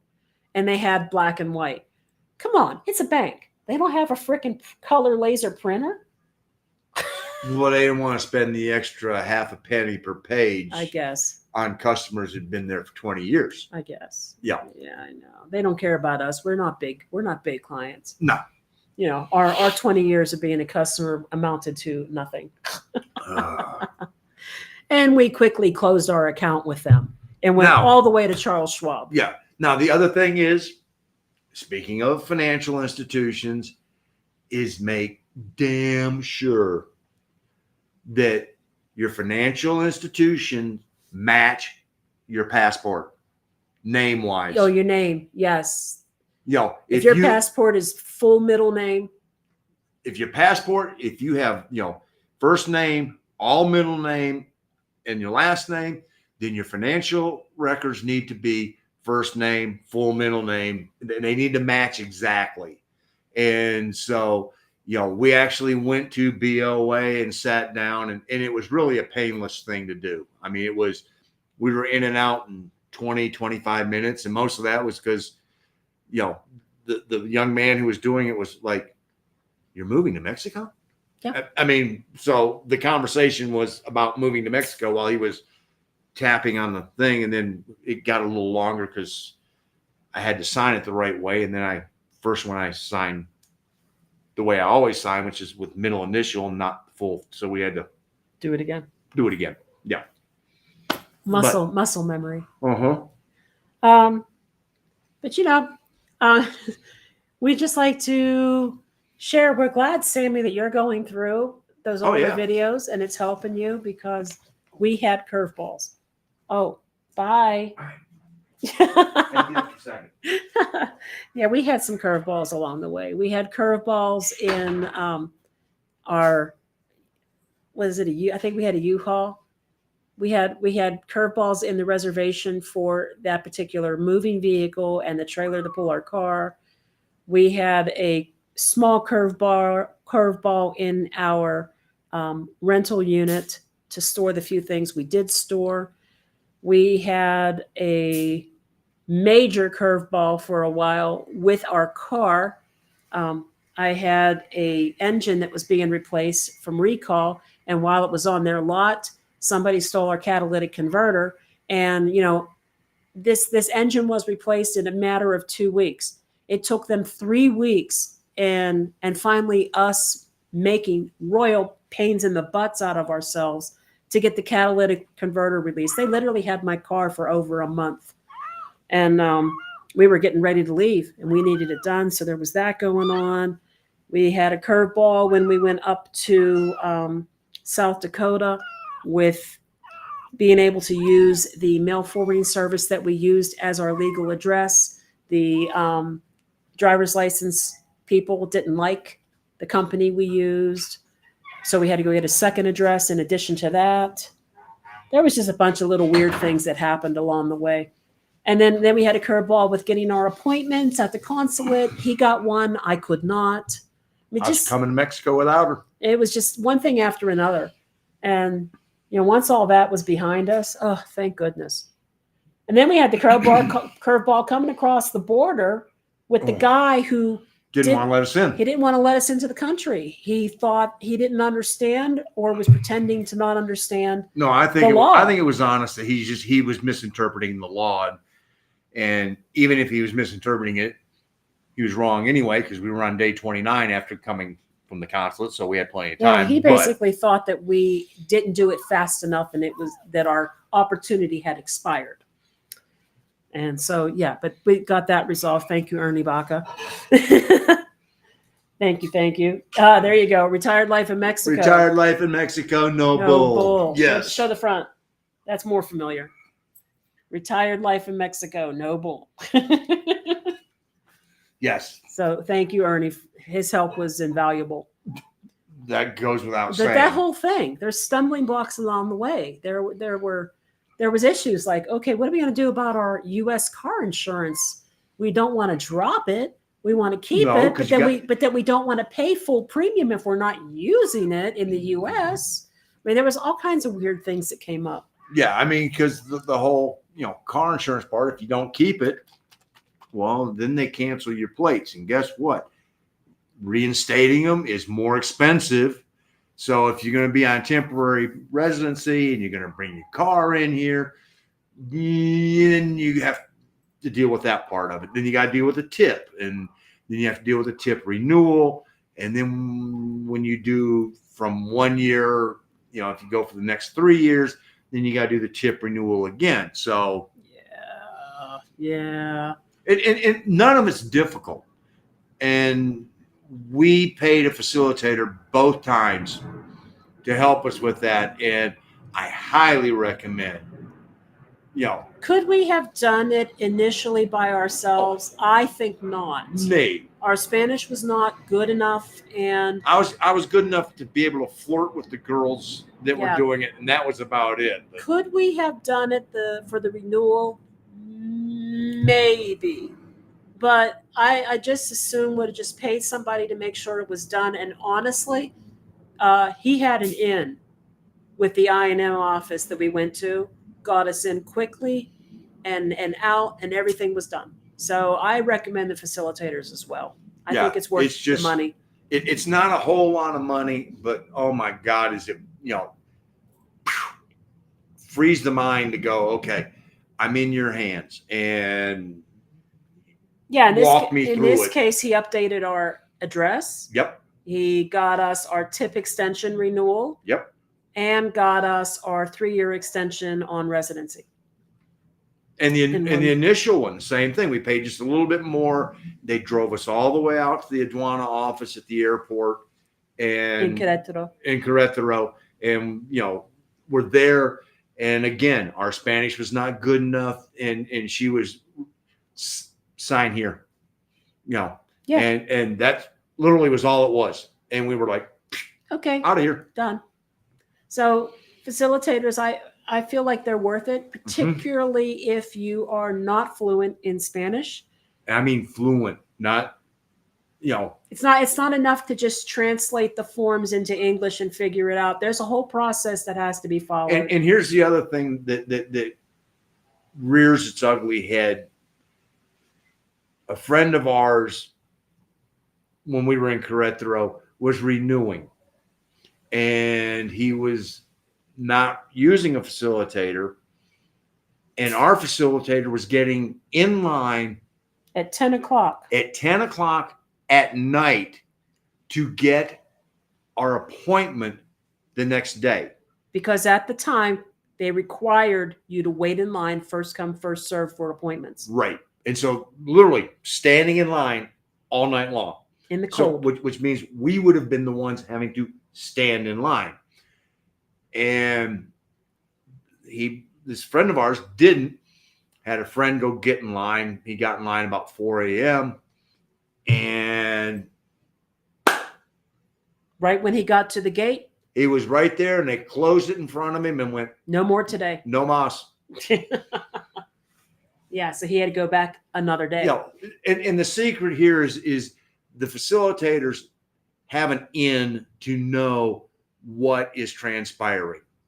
And they know, hey, if you want to get it tomorrow, you're going to need to be here at this particular time. Or, if you see 25 people lined up, well, there's only going to be 35 or 40 spots.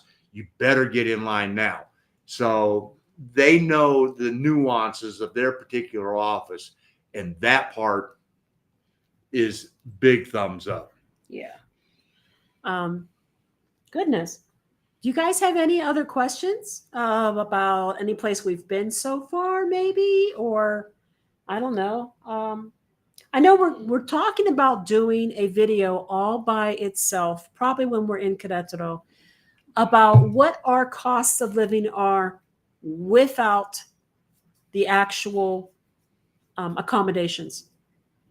Because the biggest factor in our videos, people are they're shooting through the roof. They can't believe how much money we're spending. And we're trying to explain over and over again that we're paying for Airbnbs and how much of a difference that makes. So I'd like to do a video just on all the expenses except our accommodations. Mm-hmm. That way we can say, okay, so here's our core expenses. This is the core. Now you add in, did you buy a house? Well, you have no payment now. You just have taxes once a year. Are you renting? Well, your rent might run between here and here on the average. So add that. Are you Airbnb-ing? Well, this is what this could cost, which is what we've been doing. Because people are very confused. It doesn't matter how many times we state that in the video, that this is an Airbnb. They're like, wow. Well, some of them just see the final figure and go, you spent $4,000 a month? Well, yeah, when $3,100 of it or $2,900 of it a month is Airbnb. Yeah, I mean that's what it is. And so what we're excited to try and see is going to be how much of a difference is it if we take Airbnb out of the equation, our core expenses from Querétaro, San Miguel, just San Luis, average, all the way across, everywhere. How much of a variance is there really? And so to compare apples to apples across the country, and besides that, we know we're going to spend 6 months in Querétaro. We're going to be grasping for things. Yeah, we're going to need some topics to do because we were talking today and we went, we keep explaining to people, yeah, we know this is expensive because we're in Airbnb. So that's when we came up with the idea of doing, okay, let's do one this way. And we quickly went, we're going to put this in the back pocket and sit on it until we get to Querétaro. And we got a few others that were like, we need to do these. And well, okay, we'll address these when Our video coming up this weekend is a tour of our Airbnb right here in Oaxaca City. with the Jardine and the Hacienda style. Yeah, yeah. And then the next two videos are, I think the next one after that's going to be our first impressions. And then we're going to have one about the kitten story. Also, I had sent the drone up. I can't believe I was even able to do this because we are close to the airport. We can see the airplanes right over top of us. There's a couple times I'm not sure they want to see me because, you know, with our particular style, it's like I'm walking to the shower and, hey. It's private Jardine. It's like Garden of Eden in here. And he has no olive leaves. Olive leaf? Fig leaves. Fig leaves. I don't remember. Anyway, the airplanes are right over above, and that should put us pretty much in a no-fly zone. And when you look at my drone controls, we are that freaking close. I'm surprised it even lets me lift off, but it does. But I do get a height warning after maybe about 40 feet above the actual, the property. So I was able to do a 360 just to show the neighborhood. And I noticed this really weird building off in the distance. And I had to look it up on a map. What's this weird building over here? Found out it's a music hall, auditorium. And then I did some more digging and found out what type of shows they had coming. And then I found tickets for one. And we're going to a Mexican rock concert in just a couple weekends. He's not looking excited. I got cheap seats. They costed us about $35 each. I don't mind that because I don't know this band. We're seeing a band called Caifanes. So when I mentioned that in our expat Spanish class, Denise, my instructor, going, "Oh, I love them." And then I posted it on our page, and Mariana from Mexico Relocation Guide said that they are like the supreme Mexican rock band. I'm like, well, damn, this is going to be good. So I'm excited. Hey, $35, that'd have been Live Nation's cut on each ticket anyway. That is the truth. I mean, when I bought those tickets, not the taxes. No. Live Nation's when cut. I bought those tickets, the only extra fee I incurred was about $2 or $3 because I used a credit card. That's it. So the price of the ticket was the price of the ticket out the door. I was so impressed. God love Mexico. You know, it's true. Another video that we are going to do when we're in Querétaro is we're going to revisit the 10 items. The 10 items for traveling. Because we had one, and we had a couple. Well, okay. But there was one in particular, and I'm sure this person has not watched another video of ours since then and don't really care. But was like, well, you know, you think you might want to live in Mexico before you make a recommendation like this. So we're going to be doing this 2 years later. Okay, here was the 10 that we suggested. And guess what? It's probably going to be at least 9 of the 10 are still going to be the same still recommendations. Relevant. Yeah. So we'll do one of those too. Yeah. We got stuff we're putting in our back pocket for Querétaro. Greg. Hey, Greg. New this month, many I&M offices are not taking online reservations. Isn't that awesome? Isn't that awesome? No more of that standing out, first come, first served kind of BS. That was just horrible. No, I personally would still be calling the facilitator and letting them, because now you got to transverse the whole website in Spanish and everything else. No. I get that. I know. It's good. Oh, wait. Sorry. Last month. That's okay. Forgot the date. That's okay. No, I heard that too. But thank you for reminding us all, because that's true that they're doing these online now, which is really awesome. Hey, Cindy. How's it going? That would be a good video. I was on Ernie's channel and asked him, because so many people say you can live for $2,000 a month, but that can't be everything. He said it's really about $4,000. Thank you, Ernie. Yeah, we even had somebody recently say that they lived on 28,000 pesos for 6 months in Huatuco. 24,000 Mexican pesos. So he's saying he lived on 6,000 pesos a month in Huatuco. I'm telling you right now. 4,000. You're right. I'm so sorry. You're right. Public education. There you go. No, I'm CMS so confused. But so 4,000 pesos a month. I call bullshit on that. You think? Because we sat down with Fred and Cindy And if there was anybody frugal about the way they live, it's Fred and Cindy, and they spend 5,500 pesos a month just on their rent. So there's no way this guy's living on 24,000 in 6 months. I think he was talking 24,000. I think he was trying to say 24,000 a month, maybe. Which but 24,000 a month would be about $1,200. Yeah. And you could do that. Could it be done? Yes. Yes. But you wouldn't be living in an Airbnb. But no, that is for sure. Again, Jesse, the hardest part of that is what your style of living that you want is. Yeah. I mean, that therein lies the whole thing. I mean, in our search for the 6 months in Querétaro, when we were trying to come up with where we were going to be able to live, there were some very nice things up in Urquía that were 20,000 pesos a month that were stunning. Very beautiful. Stunning for 20,000 pesos a month for rent, which, okay, that's what, $1,000 right now, give or take on the exchange rate. And I mean, it was like, whoa, I could live there. The problem is Urquía is a little further out of Querétaro than what we wanted to be. 40 minutes. But I mean, yeah. If it's important that you have these type of luxuries, they're available. Yeah. The place that we found, even with it being an Airbnb in Querétaro for 6 months, is a lot more affordable than a lot of the other Airbnbs that we have stayed in.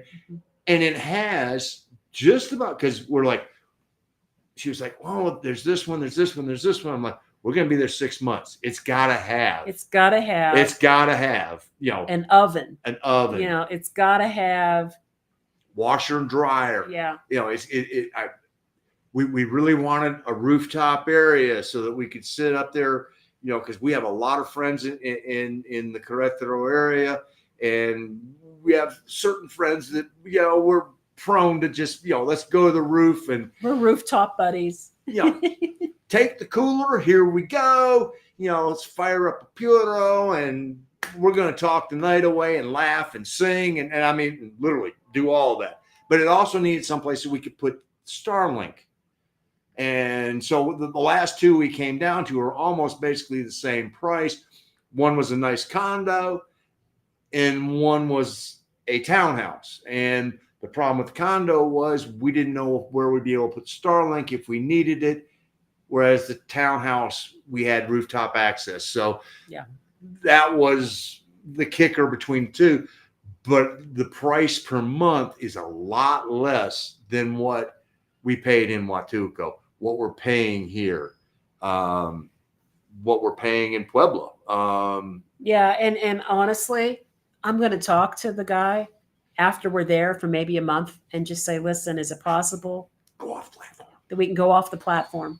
Because about 50% of that is going straight to Airbnb. And that's the problem. That's why Airbnb is so damn expensive. So and the only time we have done that was in San Miguel de Allende, and the host was like, book it for the weekend. Yeah. And she blocked it out for 3 months. And she blocked it out for the entire 3 months that we wanted, but she goes, just book it for the weekend. And so we did. We booked it for the weekend. And then it was, $1,500 a month. And that's what we paid her. And that was a stunning condo that we paid $1,500 a month for, with 3 bedrooms, a hot tub on the roof. 3 bedrooms, 3 baths, hot tub on the roof, a terrazza, 3.5 baths. Beautiful terrazza with a gorgeous view of San Miguel. Yeah. Yeah. The only downside to that particular location was the kitchen was muy pequeña. It was small. That was. So, hi, Thomas. What's your favorite city town to live in that is not on the beach? Querétaro. Probably Querétaro. San Luis Potosí San is Luis also Potosí. pretty high, not on the beach. Yeah, right now between those two, and Mm-hmm. we are going to spend a longer period of time in Querétaro, and we're going to do another visit for a longer period of time in San Luis Potosí. There are reasons for liking both. What I like about Querétaro, what I hate about Querétaro is the traffic. But Central Querétaro. But one of the reasons traffic is so bad in Querétaro is because they're trying to address the traffic. Yeah. And when they address the traffic in Mexico, they don't do this thing that they do in the US where they shut down one lane and then you drive around and it takes them 3 years to do a fix. They closed the road and they detour everybody around it. They dug up the entire road, and I'm betting by the time we get back there in December, that road It'll will be be better. done. It'll be better, but Querétaro is growing at an astronomical rate. It is. And it's very international. And I have heard from more than one place, but I don't know how accurate this is. I have heard that Querétaro now is one of the most expensive places in Mexico to live. I don't know about that because Yucatan Peninsula was pretty damn expensive. Just saying. Tulum, Playa Car, Merida in some ways. Even Progreso is getting expensive. So, well, global inflation. It is, but it's also the Yucatan Peninsula has the highest rate of inflation in all of Mexico. So I don't know how much I believe that Querétaro is one of the most expensive places to live now. Maybe it is. What I like about Querétaro is its central area. The central area is, now we haven't been to some of the other big cities that would have this as well, like Mexico City, but Guadalajara. Querétaro has a beautifully expansive central area with multiple jardins that are all easy walking distance with quaint churches just about at every one of them. There's so much to like about it. And it's mostly foot traffic streets with no cars in certain areas there. The cobblestone is easy to walk on. The sidewalks aren't super narrow. I don't know. There's just a really nice vibe. You feel safe walking around. There's a lot we really like about Querétaro. I can tell you the number one thing. What's that? We got more friends that live in Querétaro. We do. I mean, we have a lot of friends in Querétaro. And that makes that you know, when it's time to put down the pros and the cons, that ranks high. That's oh yeah. Let's see. You know, if we were to start listing the friends, there goes a sheet of paper real quick. So I mean, but that has an impact on the decision. San Luis Potosí. Oh my God. As high as it is flat. And it is so walkable. The sidewalks are so wide. And the central area was very European looking. Very European. There's a lot of French influence.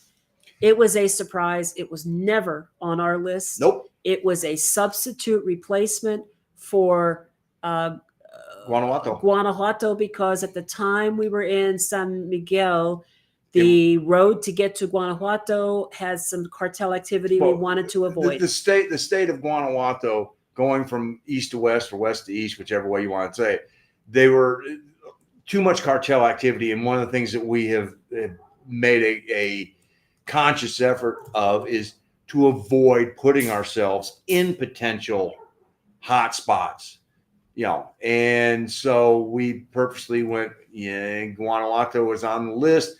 And so we decided we were just going to run up there and go to San Luis Potosí. And we're so glad we did. My favorite jardín so far in all of Mexico is the jardín in Tequisquiapan jardín. Yeah, Colonia Tequisquiapan. In San Luis Potosí. I mean, that was a fun jardín lots of vendors, of course, the people at the churro stand. Churros, guys. He had never had a churro before, and once he had it, it was like it took over his soul. We became friends in the month we were there. I mean, you know, and when I had to go say bye, you know, it was fist bumps all the way around because, you know, when they saw him coming, they already knew what they were starting to make mine, but you know, they knew what it was going to be. That was just too funny. He he would even go to the churro stand when I wasn't there. I'd fly back to the States to deal with my laptop issue, and he was going to the churro stand. Well, yeah, because I was ordering the churros anyway. So, I mean, it's just as easy to order one as it was two. So, yes. I don't know what's going on here. I got some kind of notice it popped up that said activate chat. Please let me know if you have not been able to post anything, because I'm seeing this thing come up, and when I click on it, 1 of 5 activated. So as far as I'm concerned, the only chat that matters is YouTube, and it's on. Okay. As far as I'm concerned, looks right.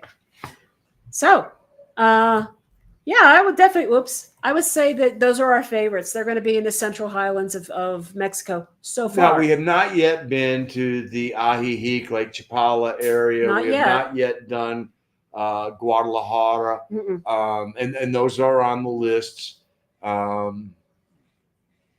I think there's about the only 2 that are left on the list that are not on the beach. Let me look real quick. I got the list right here. I just have to get to the Mexico stuff. I think that so we still have Zihuatanejo. Maybe. We might be moving some things around. Manzanillo, Lake Chapala area, Guadalajara, Puerto Vallarta, Sayulita, water. Yeah, Mazatlan, Loreto. Water. Yeah. So that might be all that's left, are the 2 he mentioned that are not on the water. I think that's it. That's it. Well, guys, we are at 2 hours. And the Braves are on. And it might be the last game I get to see this year. And my husband's wife is freaking awesome. True story. True story. Guys, thank you again for joining us tonight. We're going to wrap it up. We really appreciate you being here, but more so, thank you for letting us talk a little bit about our home before we came to Mexico. Yes. It's very dear to us. We love the mountains. It was our initial intention to actually retire in Bryson City, North Carolina. That was our original goal. It changed when we realized that when you get elderly and you decide you're going to isolate yourself on the top of a mountain like we wanted to, that can be life-threatening in an emergency. Like what is going on right now. I mean, but not even for those reasons. No. But what I'm saying, you know, something like this were to occur and you were to have a medical situation. Yeah. Even if that hurricane had not occurred, it could take sometimes 20 to 30 minutes to get down to get down a mountain, to get to a hospital. So like when you live high up on the hills like we wanted to, because you don't get mail service up there, you don't get garbage pickup up there. No, you carry your garbage down to a garbage collection center. You go to a post office to get your mail and packages because you're on a mountain. So that was our plan. We wanted to retire on the mountain, and we were looking. We would stay in cabins all around the area to find the right area that we wanted to stay and retire in.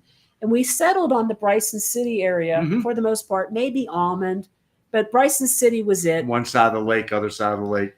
And no, we just realized one day, what if one of us had an emergency, a stroke? I mean, every minute counts on a stroke, and it's going to take us, 30 minutes to get down the hill? Yeah. And that's when we realized. And it's not like you could call, an ambulance, because guess what? They may knock 3 to 5 minutes off of it, but that's going to be about it. So, and quite honestly, you know, then the last couple of years, the whole angst that we were there, that, you know, Well, I mean, yeah. the people Our all stuff pissed off at each changed. other, and neighbors can't talk to neighbors because you voted for the wrong person, and you know, da da da da da. Speaking of which, I was seeing a lot of that on these posts about this flood.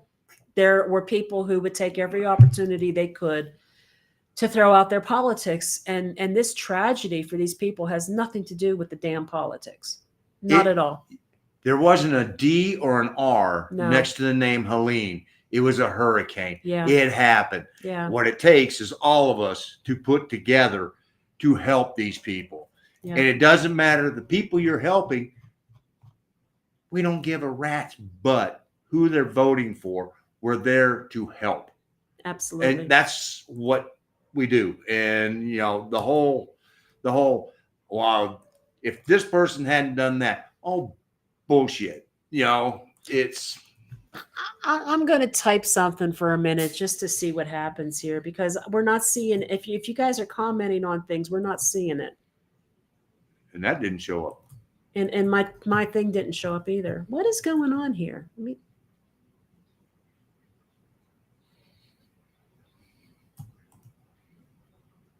I don't know what's happening there. If I take that and I go like that and I say save, it's still doing it. Okay, if you guys are trying to send messages, there's an error message on here that says it's always something. To activate chat, enable channels here. Well, the channel is enabled. We just I checked it twice. It's enabled. It's the only one enabled because we don't do. Try enabling the others and see if that may. No, I can't because I don't have them set up. The only one I'm just saying, just to do it, just to. There's nothing. That's what I'm saying. There's nothing. Okay. There's nothing set up. I don't have Facebook and Twitch and all these other things set up. Well, we don't want those. So no. Yeah. So the only one set up is YouTube, and it's saying enable channels here. So I don't know what's happening again. We couldn't do one without it having some. Yeah. You know, without we a technical glitch, some way, shape, or form. Every week there is something. If it's not video, it's sound. If it's not sound, it's the chat. I'm really sorry your chat comments just kind of stopped coming. It's not that. It's the internet. It looks like it hasn't been sending chat comments for 20 minutes now, because the last one it came through was Thomas at 1844, and that was about 20 minutes ago. So I'm really sorry we're not seeing your comments. We'll try to respond to what we see after the stream's over and the chat's made available on the replay. And we'll send a ticket in to restream and go, what's going on? What the hey? Yeah. But we're gonna go ahead and shut it down. If you're still able to see us talking at this point, because we don't know if you can, please do take a look at the description below this live stream. The only links that are down there right now are charitable links for monetary donations to help with the relief effort in Western North Carolina. We really do. We hope that if you're able to, you will consider sending a little bit their way. It's just one of the only ways we really know how to help, since we're not there. So thank you so much. And we're going to sign off for the night. Thank all of you. So in the 2 weeks, 2 weeks ago, we did the milestone. Since then, it just keeps blowing up, and we appreciate all of you for your support on that, because none of this happens without all y'all. So thank you for that. And 2 weeks from now, we'll do this all over again. What you think there, baby? Looks like Yoda. Little baby Yoda. Little baby Yoda. Instead of Grease, we should call him Grogu. Yeah. All right. Bye, guys. Thanks again. We will see you in 2 weeks. Hasta luego. Hasta la próxima.